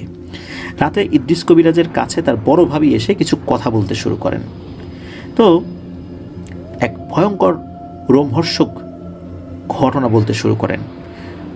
মূলত এই ভাবিকেই ইদ্রিস কবিরাজ রাতের বেলা তার স্ত্রীর কাছে রেখে গিয়েছিলেন, যেহেতু উনি যাচ্ছেন, কখন ফিরবেন, অনেক রাত হবে। তো উনি বলেন যে তোমার স্ত্রী দেখো পাগলের মতো নিজেকে দোষী সাব্যস্ত করছে যে সে নিজের হাতে তার সন্তানকে হত্যা করেছে। তুমি কি জানো কালকে রাত্রে কী হয়েছিল? তুমি বাড়ি থেকে চলে যাওয়ার আগে তো আমাকে লোক মারফত খবর দিয়ে বাড়িতে রেখে গিয়েছিলে। রাতে খাবার দাবার শেষে আমি তোমার স্ত্রীর সাথেই ঘুমাতে যাই। তখন পর্যন্ত সব কিছু স্বাভাবিকভাবেই চলছিল, কিন্তু কিছুটা গভীর রাতের দিকে তোমার স্ত্রীর সন্তান ভূমিষ্ঠ হওয়ার ডেলিভারি পেইন মাতৃব্যথা উঠতে শুরু করে। আমি তখন বুঝতে পারি এ কাজ করা আমার একার পক্ষে সম্ভব নয়, তাই তোমার বড় ছেলেকে পাঠাই গ্রামের আরও 2-4 জন মহিলাকে ডেকে আনতে। তো তাদেরকে অল্প সময়ের মধ্যে তোমার ছেলে নিয়েও আসে। মধ্যরাতের দিকে তোমার স্ত্রীর গর্ভ থেকে জীবিত এক ফুটফুটে ছেলে সন্তান ভূমিষ্ঠ হয়। সন্তানটি জন্ম নেওয়ার পর থেকেই মূল সমস্যাটি শুরু হয়। সেই বাচ্চাটিকে আমি তখন আমার কোলে রেখে আমি দেখছিলাম। এমন সময় দেখি তোমার স্ত্রী এক পাশে ঝিম ধরে বসে আছে। আমি তোমার স্ত্রীকে বললাম, কি অমন করে বসে আছিস কেন? সে আমার কথার কোনো জবাব না দিয়ে একই রকমভাবে বসে থাকে। একটু পর হঠাৎ তোমার স্ত্রী খিলখিল করে হাসতে শুরু করে। কিছু বুঝে ওঠার আগেই সে হিংস্র জন্তুর মতো আচরণ শুরু করে। আমার কোল থেকে বাচ্চাটিকে কেড়ে নিয়ে তার কোলে নিয়ে যায়। বিষয়টি এমনভাবে করছিল যা কোনো মা তার বাচ্চার সাথে করতেই পারে না। আমরা বলতে থাকি, এই কী হয়েছে তোর, এমন করছিস কেন? কিন্তু আমাদের প্রশ্নের কোনো উত্তর না দিয়ে বাচ্চাটির দিকে এক দৃষ্টিতে তাকে বিশ্রীভাবে হাসতে থাকে। এরপর হঠাৎ সে বাচ্চাটিকে এক ঢিল মেরে ঘরের মেঝেতে ফেলে দেয়। ঘরের মেঝে মাটির হওয়ায় বেশ ঠান্ডা ছিল। এই ঠান্ডা মাটি এত ছোট বাচ্চার পক্ষে সহ্য করা সম্ভব না। আর হঠাৎ করে মাটির উপর পড়ে গিয়ে সে প্রচণ্ড ব্যথাও পেয়েছিল। বাচ্চাটি তার মায়ের কোলে যাওয়ার পর থেকে সে কান্নাকাটি করছিল। আগে কিন্তু ওরকম কান্নাকাটি করছিল না, কিন্তু আবার এরকম ঢিল খেয়ে মাটিতে পড়ে আরও উচ্চস্বরে কান্নাকাটি করছিল। উপস্থিত সবাই অবাক হয়ে এমন কাজে বাধা দেওয়ার অনেক চেষ্টা করার পরেও আমরা ব্যর্থ হয়েছি। এত ছোট বাচ্চা মাটিতে এভাবে পড়ে থাকলে নির্ঘাত মারা যাবে। এটা চিন্তা করে যখন আমি বাচ্চাটিকে তুলতে সামনে যাই, তখন তোমার স্ত্রী এক লাফ দিয়ে দাঁড়িয়ে যায় এবং সে এসে আমাকে সজোরে এমন এক ধাক্কা দেয়। এই ধাক্কাটি খাওয়ার পর আমি বুঝতে পারি এটি মোটেও তোমার স্ত্রীর ধাক্কা নয়। এত শক্তি তোমার স্ত্রীর শরীরে এই অবস্থাতে থাকার কথা না। মূলত 7-8 জন পুরুষ মানুষের শক্তি তোমার স্ত্রীর শরীরে চলে আসছিল। তো এমত অবস্থায় আমরা নানাভাবে সেই বাচ্চাটিকে উদ্ধার করার চেষ্টা করি, কিন্তু তোমার স্ত্রী কোনো মতেই তার বাচ্চার ধারের কাছেও আমাদেরকে ঘেঁষতে দিচ্ছিল না।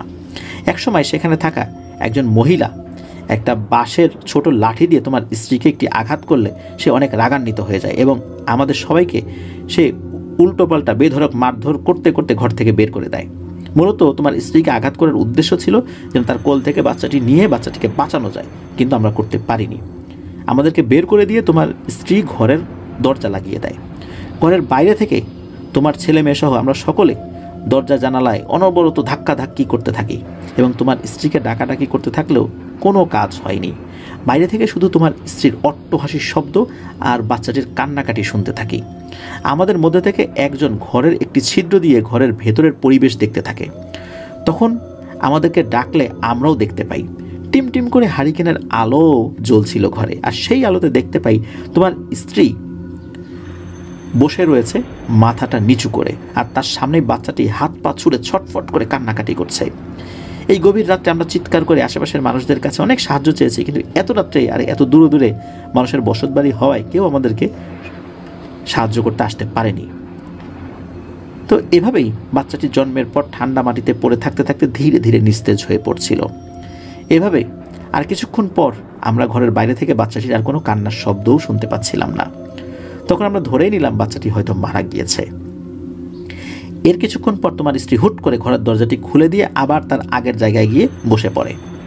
তারপর অনেকেই ঘরের ভেতরে গিয়ে যেটা ভেবেছিলাম সেটাই দেখতে পাই, বাচ্চাটির নিথর দেহ তার মায়ের সামনে পড়ে আছে। তখন আবার তোমার স্ত্রী একদম চুপ করে বাচ্চাটির দিকে এক দৃষ্টিতে তাকিয়ে বসেছিল। আমি দৌড়ে গিয়ে বাচ্চাটিকে কোলে নিলে বুঝতে পারি সব শেষ। সত্যি বাচ্চাটি আর বেঁচে নেই। ততক্ষণে চারপাশে ফজরের আজান শুরু হয়ে গিয়েছে। ফজরের আজান শুরু হওয়ার পর তোমার স্ত্রী অজ্ঞান হয়ে মাটিতে লুটিয়ে পড়ে। আর সে সময় আমরা চিৎকার চেঁচামেচি করতে থাকলে ওই সময় আশেপাশের কিছু লোক ধীরে ধীরে আসতে শুরু করে, কারণ ওই সময় অনেকেই চলাফেরা শুরু করেছিল এবং তারাও এসে এই অবস্থা দেখতে পায়। যেহেতু গ্রামের মানুষজন খুব ভোরে ফজরের আজানের পরপরই বাইরে বের হয়ে যায়, আর এরপর ঘণ্টাখানিকের মতো তোমার স্ত্রী অজ্ঞান থাকলেও তারপর তার জ্ঞান ফেরানোর চেষ্টা করা হলে তার জ্ঞান আসে। আর জ্ঞান আসার পর সে কিছুই মনে করতে পারছিল না। সে শুধু বলতে থাকে, এত লোকজন কেন, কি হয়েছে, আমার বাচ্চা কোথায়? এমন সময় লোকজনের মুখে সমস্ত ঘটনা শুনে তোমার স্ত্রী বুঝতে পারে তার বাচ্চার সাথে কি হয়েছে। এরপর থেকেই বাচ্চাটির লাশ দেখে তোমার স্ত্রী এমন পাগলের মতো কান্নাকাটি শুরু করেছে। তো বড় ভাবির মুখ থেকে এই কথাগুলো শুনে ইদ্রিস আলী তো হাউমাউ করে কেঁদে ওঠে আর বলতে থাকে, আমার জন্যই আমার এই নিষ্পাপ সন্তানটি আজ এভাবে শয়তানদের হাতে মারা গেল। এরপর সেই রাতেই কবিরাজ তার কবিরাজি যে ঘরটা ছিল একা একা গিয়ে তার সাহায্যকারী সব জিনদেরকে আমন্ত্রণ করতে থাকে। মোটামুটি সব জিন এসে উপস্থিত হয়। তখন ইদ্রিস কবিরাজ তার জিনদের কাছে জানতে চান যে তারা থাকা সত্ত্বেও কেন তার পরিবারের সাথে এমনটা ঘটল। কবিরাজের এমন প্রশ্নের উত্তরে জিনগুলো এক ভয়ঙ্কর তথ্য দেয়।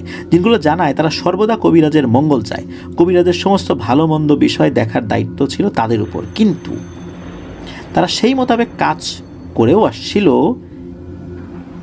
ঝামেলা যেটা হলো সেটা হলো এই ঘটনার রাতে তারা কবিরাজের বাড়ির সীমানায় এক অদ্ভুত মায়া শক্তির কারণে বা মায়াজালের কারণে প্রবেশ করতে পারছিল না। তখন কবিরাজ জিজ্ঞেস করে সেই দুষ্টু 4টি জিন ছাড়া পেল কিভাবে? তখন কবিরাজের পালিত জিনগুলোর মধ্যে থেকে তথ্য সংগ্রহকারী বা মুখবির এক জিন বিষয়টি জানার জন্য কবিরাজের কাছ থেকে কিছু সময় নিয়ে তথ্য সংগ্রহ করতে চলে যায়। কিছুক্ষণ পর সেই জিনটি এসে বলতে থাকে মূল ঘটনা। সেই তথ্য সংগ্রহকারী জিনটি বলতে থাকে যে এই যেই দুষ্টু 5টা জিন ছিল তাদের মধ্যে একজন তো বোতলবন্দি হয়নি, সে সেখান থেকে পালিয়ে গিয়েছিল, আর 4টা জিনকে আটক করা গিয়েছিল। যে জিনটি পালিয়ে গিয়েছিল সেটি গিয়ে আশ্রয় নেয় ভয়ঙ্কর রকমের এক পিশাচ সিদ্ধ দুষ্টু এক তান্ত্রিকের কাছে। এই তান্ত্রিকের কাছে আশ্রয় নেয়ার জন্য সে তার সারা জীবনের গোলাম হয়ে যাবে এরকম একটা প্রতিশ্রুতি দেয়।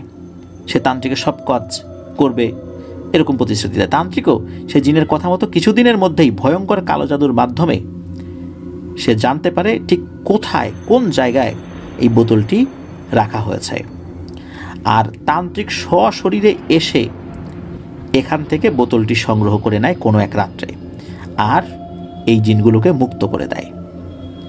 এই মুক্ত হওয়ার পর এই 5টি জিন এবং তান্ত্রিক সহ আরও বেশ কয়েকটি শক্তিশালী খারাপ জিন মিলে এই সমস্ত ঘটনা ঘটিয়েছে। তো তথ্য সংগ্রহকারী জিনটি মানে মুখবির জিনটি কবিরাজকে আরও বলেন যে ওনার আরও সাবধানতা অবলম্বন করা উচিত, মানে এই ইদ্রিস কবিরাজের আরও সাবধানতা অবলম্বন করা উচিত ছিল। জিনগুলো জানায় যে ওনার বাড়ির চতুর্দিকে যে বন্ধনীতি দেওয়া হয়েছিল সেটা অনেক বছর আগে ধীরে ধীরে সেটির কার্যক্ষমতা বা যেই ব্যাপারটা কার্যক্ষমতা আর কি, এটা অনেকখানি নষ্ট হয়ে গিয়েছিল। সব মিলিয়ে এখন একটা খারাপ সময় চলে এসেছে। আর একটা বিষয় তারা জানায় যে যখন এই ইদ্রিস কবিরাজ এই জিনদেরকে ডাকছিলেন তখন সেই ডাক তারা শুনতে পেলেও তারা এসে ইদ্রিস কবিরাজকে কোথাও দেখতে পাচ্ছিলেন না, এক মায়াজালের মধ্যে পড়ে গিয়েছিলেন, কোথাও তাকে দেখতে পাচ্ছিলেন না, এই কারণে তার কাছে পৌঁছাতেও তারা পারছিলেন না। তো যাই হোক, এরপর ইদ্রিস কবিরাজ জিনগুলোর কাছে জানতে চান যে এখন কি করণীয়।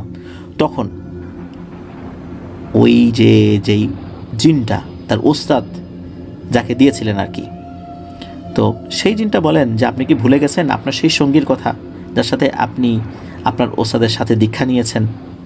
আপনি তার কাছে যান, তার সাথে দেখা করুন, সমস্ত বিষয় খুলে বলুন, ইনশাল্লাহ আপনার দুজন মিলে একত্রে এই বিষয়টার সমাধান করতে পারবেন।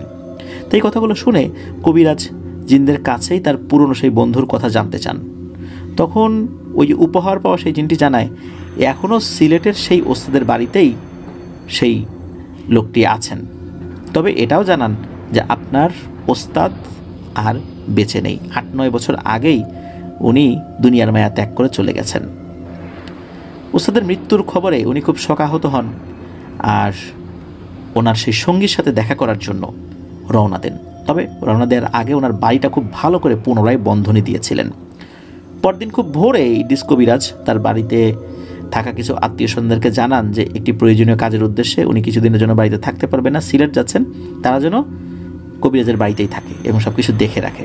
এই বলে ইদ্রিস কবিরাজ আর দেরি না করে সিলেটের উদ্দেশ্যে রওনা হন। সিলেটে পৌঁছে সে বহু বছর পর আবার তার ওস্তাদের বাড়িতে যান। সেখানে গিয়ে কবিরাজ সেই সঙ্গীর দেখা পান। অনেকদিন পর দেখা হওয়া সেই সঙ্গীকে ভালো মন্দ জিজ্ঞেস করলে তিনি জানান যে তিনিও সংসার জীবন পালন করেননি, পিছুটান থাকবে এই জন্য। তো তারপর ইদ্রিস কবিরাজ জানান যে কী কাজের উদ্দেশ্যে তিনি এখানে এসেছেন। ইদ্রিস কবিরাজ তার জীবনের সাথে ঘটে যাওয়া সমস্ত ঘটনা তার সঙ্গীকে খুলে বলেন। এতদিন পর ইদ্রিস আলীকে কাছে পেয়ে তার সঙ্গী খুশি হলেও তার জীবনের এমন দুর্বিষহ ঘটনা শুনে অনেক কষ্ট উনি পান।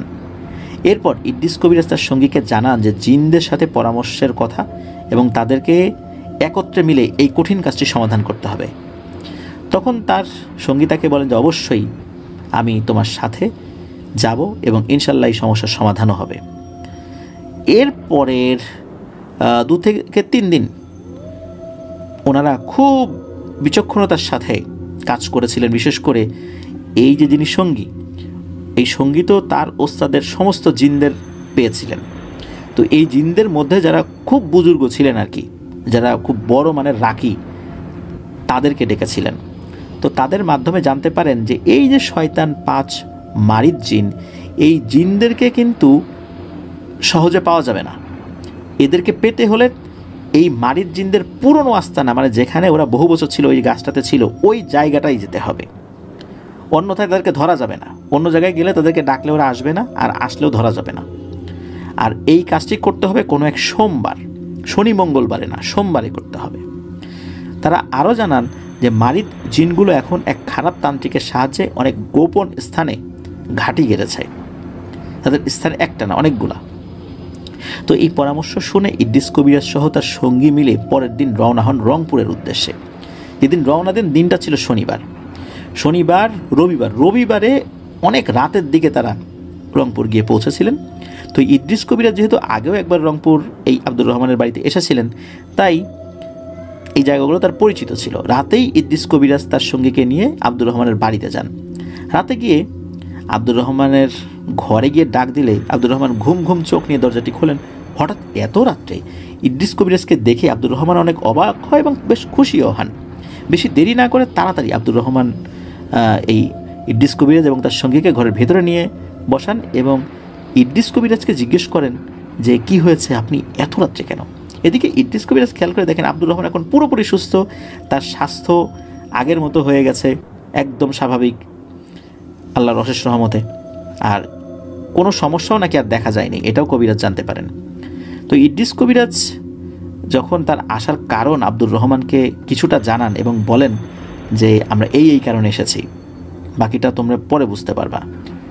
এর মধ্যে কি হয় যে আব্দুর রহমানের বড় ভাইকে খবর পাঠানো হয়। আব্দুর রহমান খবর পাঠিয়েছিলেন। আব্দুর রহমানের বড় ভাই ওই রাত্রে এসে উপস্থিত, বাড়ি তো কাছাকাছি ছিল। আব্দুর রহমানের বড় ভাই আসলে তখন আব্দুর রহমানের বড় ভাই যখন জানতে চান, তখন আবার বিস্তারিতভাবে চিন্তা করেছেন যে পরে বলবো, এবার বিস্তারিতভাবেই খুলে বলেন যে আসলে কেন ওনারা এখানে এসেছেন, কি হয়েছে ওনার পরিবারের সাথে। তো আব্দুর রহমান জানান যে ওইখানে তো ওই শেওড়া গাছটি নেই, ওটা তো সরিয়ে ফেলা হয়েছে। তখন বলেন যে ওই জায়গাটা তো আছে, ওই জায়গাতেই আমরা যাব। আব্দুর রহমান ইদ্রিস কবিরাজকে জানান যে আপনি আমার জীবন বাঁচিয়েছেন, আমি সারা জীবন আপনার কাছে ঋণী হয়ে থাকব এবং এই কাজে যত ধরনের সহযোগিতার প্রয়োজন আছে আমরা ইনশাল্লাহ করব। এসব কথাবার্তার মধ্যেই ফজর আজান হয়ে যায়। তখন ইদ্রিস কবিরাজ আব্দুর রহমানকে বলেন আমরা সকাল সকাল সেই গাছটির জায়গাতে যাব। এরপর আব্দুর রহমান তাদেরকে কিছুটা বিশ্রামের ব্যবস্থা করে দেন, নাস্তা পানি ব্যবস্থা করেন আর কি। তো আব্দুর রহমানের বড় ভাইও সব কিছু গোছগাছ করে রেখেছিলেন যে কীভাবে যাবেন। তো খাবার দাবারের শেষে সেই কাটা গাছের স্থান, মানে যেই গাছটা কেটেছিলেন আব্দুর রহমান, সেই শেওড়া গাছের ওই জায়গাটাতে নিয়ে যাওয়া হয়। তারা সেই মালিকের বাড়িতে আগে গিয়েছিলেন। তো দেখতে পান যে সেই মালিকের অবস্থা খুবই খারাপ, তার ব্যবসা বাণিজ্য নাকি খুবই খারাপ, জমি জমা মানুষজন দখল করে নিয়ে যাচ্ছে, ভাইদের সাথে তার গোলমাল বেঁধেছে। এমনকি এই যে গাছের যে স্থানটা, এই স্থানে উনি বাড়ি করতে অনেকবার চেষ্টা করেছেন। বাড়ি করা শেষ হয়ে যায়, শেষ হওয়ার পরপরই নাকি বাড়িটা পরিপূর্ণভাবে ভেঙে পড়ে, একদম মাটির সাথে মিশে যায়। এইভাবে বেশ কয়েকবার উনি এই বাড়িটা নির্মাণ করার চেষ্টা করতে গিয়েও বারবারই ব্যর্থ হয়েছেন। তার ব্যবসা বাণিজ্যের অবস্থা খুবই খারাপ, অর্থনৈতিকভাবে উনি মারাত্মক ক্ষতিগ্রস্ত অবস্থায় আছেন। মূলত এইখানে যেহেতু বেশ কয়েকবার বাড়ি তৈরি করার চেষ্টা করার পরও জায়গাটা এরকম হয়ে গেছে, এই জন্য ওই জায়গাটা উনি পরিষ্কার করে রেখেছেন, এখানে আর উনি কিছু করবেন না। তখন এই আব্দুর রহমানের বড় ভাই ওই মালিককে বলেন যে এই কবিরাজ ওনারাও এই ধরনের সমস্যায় পড়ে গেছেন আব্দুর রহমানকে ট্রিটমেন্ট করতে গিয়ে, বিশেষ করে ইদ্রিস কবিরাজ, এবং এটা একটা বড় আকার ধারণ করেছে, এটা সমাধানের জন্য ওনারা এসেছেন। তো মালিকও রাজি হন যে আসলেই এটার একটা সমাধান হওয়া দরকার। মালিকও বলেন যে আপনার যা যা লাগে আমরা সহযোগিতা করব। সকলে মিলে তাকে উৎসাহ দেন। তো ওই দিন রাত্রে এশার নামাজের পর দুই কবিরাজ সবাইকে বাড়িতে রেখে ওই জায়গাটিতে যান এবং সকলকেই বলে যান যাই হয়ে যাক না কেন আজকে রাতটা কেউ এই বাড়ি থেকে বাইরে বের হবেন না, যে যার জায়গায় থাকবেন। সেই জায়গাতে গিয়ে এই ইদ্রিস কবিরাজ এবং তার সঙ্গী বুজুর্গ জিনদের সাথে পরামর্শ অনুযায়ী কাজ শুরু করে দেন। ইদ্রিস কবিরাজ সমস্ত ঘটনার জন্য খুব রাগান্বিত ছিলেন কারণ তার সন্তান মারা গেছেন। আর তার সঙ্গী অবশ্য বুঝতে পেরেছিলেন যে তার মেজাজ মর্জি খুব খারাপ, ওই জিনদের উপর তার মেজাজ খুব গরম, আর এখন ঠান্ডা মাথায় কাজ করতে হবে, একটু ভুলের জন্য হয়তো অনেক বড় ক্ষতি হয়ে যেতে পারে। এরপর শুরু হয়ে যায় সেই অদৃশ্য সত্তাদের হাজির করার প্রক্রিয়া। শুরুতে ইদ্রিস কবিরাজ ও তার সঙ্গী সেই গাছটির জায়গাতে গিয়ে দুজন কাটা গাছটির দুদিকে বসে পড়েন। সেই জায়গাতে শুধু ইদ্রিস কবিরাজ এবং তার সঙ্গী দুজনেই গিয়েছিলেন। মানে ওই দিন বা ওই রাতের ওই সময় কিন্তু তাদের সাথে আর কারো আসার অনুমতি ছিল না। যাই হোক, এরপর সেই জায়গা থেকে ইদ্রিস কবিরাজের সঙ্গী এক মুঠ মাটি নিয়ে সেই মাটিতে একটা বিশেষ দোয়া পরে ফু দিয়ে সেটা ছুঁড়ে মারা শুরু করেন, আবার আগের জায়গাতেই। বেশ কয়েকবার এরকম পড়েন এবং তার সঙ্গী বলেছিলেন যে এই জিনিসটা টানে সেই 5টি দুষ্টু জিন আসতে বাধ্য, পৃথিবীর যেখানেই থাকুক না কেন। কথা মতো 7 বার এরকম ফু দিলে কিছুক্ষণের মধ্যেই সেই জায়গাটির পরিবেশ একেবারেই নিশ্চুপ হয়ে যায়। মনে হচ্ছে ঝিঝি পোকাও তার ডাক দেয়া ভুলে গেছে। শুরু হয়ে যায় প্রচণ্ড তুফান, মনে হচ্ছে আশেপাশের বাড়িঘর গাছপালা এই তুফানে উড়িয়ে নিয়ে চলে যাবে, কিন্তু এসব কিছুই হচ্ছিল না। ওনারা তো জানেন এগুলো সব মায়াজাল। এরই মাঝে হঠাৎ করে ওই 5টি জিন এক সারিতে এসে দাঁড়িয়ে যায় ঠিক ওই কাটা গাছের ওই জায়গাটাতে। জিনগুলো কিন্তু তখন তাদের মানে শরীরের যেই অবয়ব ওই অবয়বেই এসেছিল। তো উপস্থিত হয়ে জিনগুলো ইদ্রিস কবিরাজকে তুচ্ছ তাচ্ছিল্য করে বিভিন্ন ধরনের উস্কানিমূলক কথা বলতে থাকে কী রে কবিরাজ, আমাদেরকে চিনতে পারছিস? তুই নাকি অনেক বড় কবিরাজ, তাহলে বাঁচাতে পারলি না তোর বাচ্চাকে? আর অনেক কথাবার্তা এইসব বলে আর কি, উস্কানিমূলক কথাবার্তা, যাতে করে তার মস্তিষ্ক খুব হয়ে যায় আর কি, মানে গরম হয়ে যায়। এদিকে ইদ্রিস কবিরাজ তার চোখের সামনে তার সন্তানের খুনিদেরকে দেখে মেজাজ হারালেন। ইদ্রিস কবিরাজও বলেন যে তোদের যা কথা বলার আজকেই বলে নে, আজকের পর থেকে তোদের কথা বলার আর কোনো সুযোগ থাকবে না, আর সেই কাজটি করতে আমরা আসছি। এই বলে ইদ্রিস কবিরাজ এবং তার সঙ্গী ওখানকার মাটি হাতের মুঠোয় নিয়ে একটা দোয়া পড়ে ফু দেন। কিন্তু মনে হলো ওই জিনগুলোর কিছুই হলো না। এমন বিষয় দেখে ইদ্রিস কবিরাজ এবং তার সঙ্গী অবাক হয়ে যান। তারা ভাবেন এমনটা তো হওয়ার কথা ছিল না। এমন দৃশ্য দেখে দুষ্ট জিনগুলো অট্ট হাসিতে ফেটে পড়ে। সেই সময় ইদ্রিস কবিরাজের ওস্তাদের উপহার দেওয়া জিনটা এসে ইদ্রিস কবিরাজের কানে কানে একটা বিশেষ দোয়া শিখিয়ে দেন এবং ইদ্রিস কবিরাজকে বলেন এই দোয়া পাঠ করে পবিত্র জমজম কূপের পানিতে ফু দিয়ে সেই পানিটি মাটিতে মিশিয়ে দিতে বলেন। আর জমজম কূপের পানিটাও ওই জিনটা সাথে নিয়ে এসেছিলেন, সাথে সাথে তাদের হাতে দিয়ে দেন। তো সেই মোতাবেক কাজ করার সাথে সাথে হঠাৎ দুষ্টু জিনগুলো চিৎকার করতে শুরু করে। সেই সময় সেই মাটির মধ্য থেকেও কালো ধোঁয়ার মতো কিছু উঠতে থাকে। জিনগুলো চিৎকার চেঁচামেচি শুনে মনে হচ্ছে কেউ যেন তাদের শরীরে আগুন লাগিয়ে দিয়েছে। তখন সেই দুষ্টু জিনগুলো বলতে থাকে থাম থাম থাম কবিরাজ, তোদের এই কার্যকলাপ বন্ধ কর, না হলে আমরা মারা যাব। এদিকে ইদ্রিস কবিরাজ বলতে থাকে তোদেরকে তো বাঁচার জন্য এই পদ্ধতি অবলম্বন করি নাই, তোদেরকে মারার জন্যই করেছি। আর এখন তোরা মরবি, বলেছিলাম না? তোদের যা বলার বলে নে, তোদের বলা শেষ, এখন আমাদের কাজ শুরু। তো এভাবে অল্প কিছুক্ষণের মধ্যেই জিনগুলো চেঁচামেচি থেমেও যায়। বিকট এক চিৎকারে জিনগুলো হাওয়ায় মিলিয়ে যায়। চারপাশের পরিবেশ তখন একদম নিস্তব্ধ হয়ে যায়। এই ঘটনার পর ইদ্রিস কবিরাজের সঙ্গীও আনন্দের স্বরে বলে ওঠে আলহামদুলিল্লাহ, আমরা আমাদের কাজে সফল হয়েছি।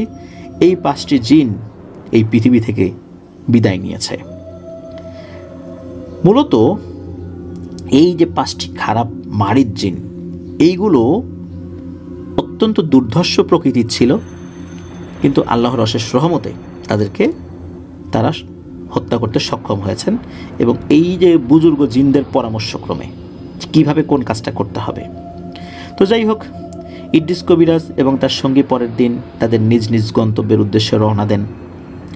এই ঘটনার এখানেই সমাপ্তি হয় এই ঘটনার পর ইদ্রিস কবিরাজ তার কবিরাজি জীবন থেকে চিরতরে দূরে সরে আসার সিদ্ধান্ত নিলে ইদ্রিস কবিরাজের স্ত্রী কবিরাজকে বলেন, হয়তো আল্লাহ আমাদের একজন সন্তানকে তার কাছে নিয়ে গেছেন পরকালে শাফায়াত করার জন্য, আর আপনার মাধ্যমে অনেক অসহায় মানুষ উপকার পাচ্ছে।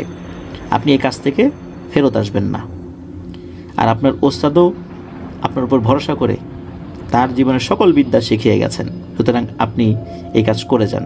আমার তরফ থেকে যত ধরনের সহায়তা করার দরকার আমি করব।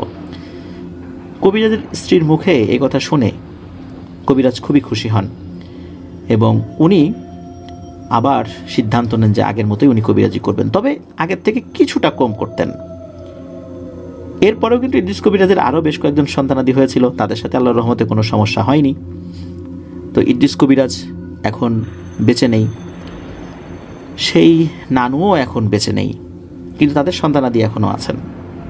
এভাবেই ইদ্রিস কবিরাজের এইরকম একটা ঘটনা মুখে মুখে মানুষের কাছে চলে এসেছে সিয়াম ভাইয়ের মাধ্যম দিয়ে। ধন্যবাদ জানাচ্ছি সিয়াম ভাইকে, এমন একটি ঘটনা দীর্ঘ সময় ধরে লিখে পাঠিয়েছেন।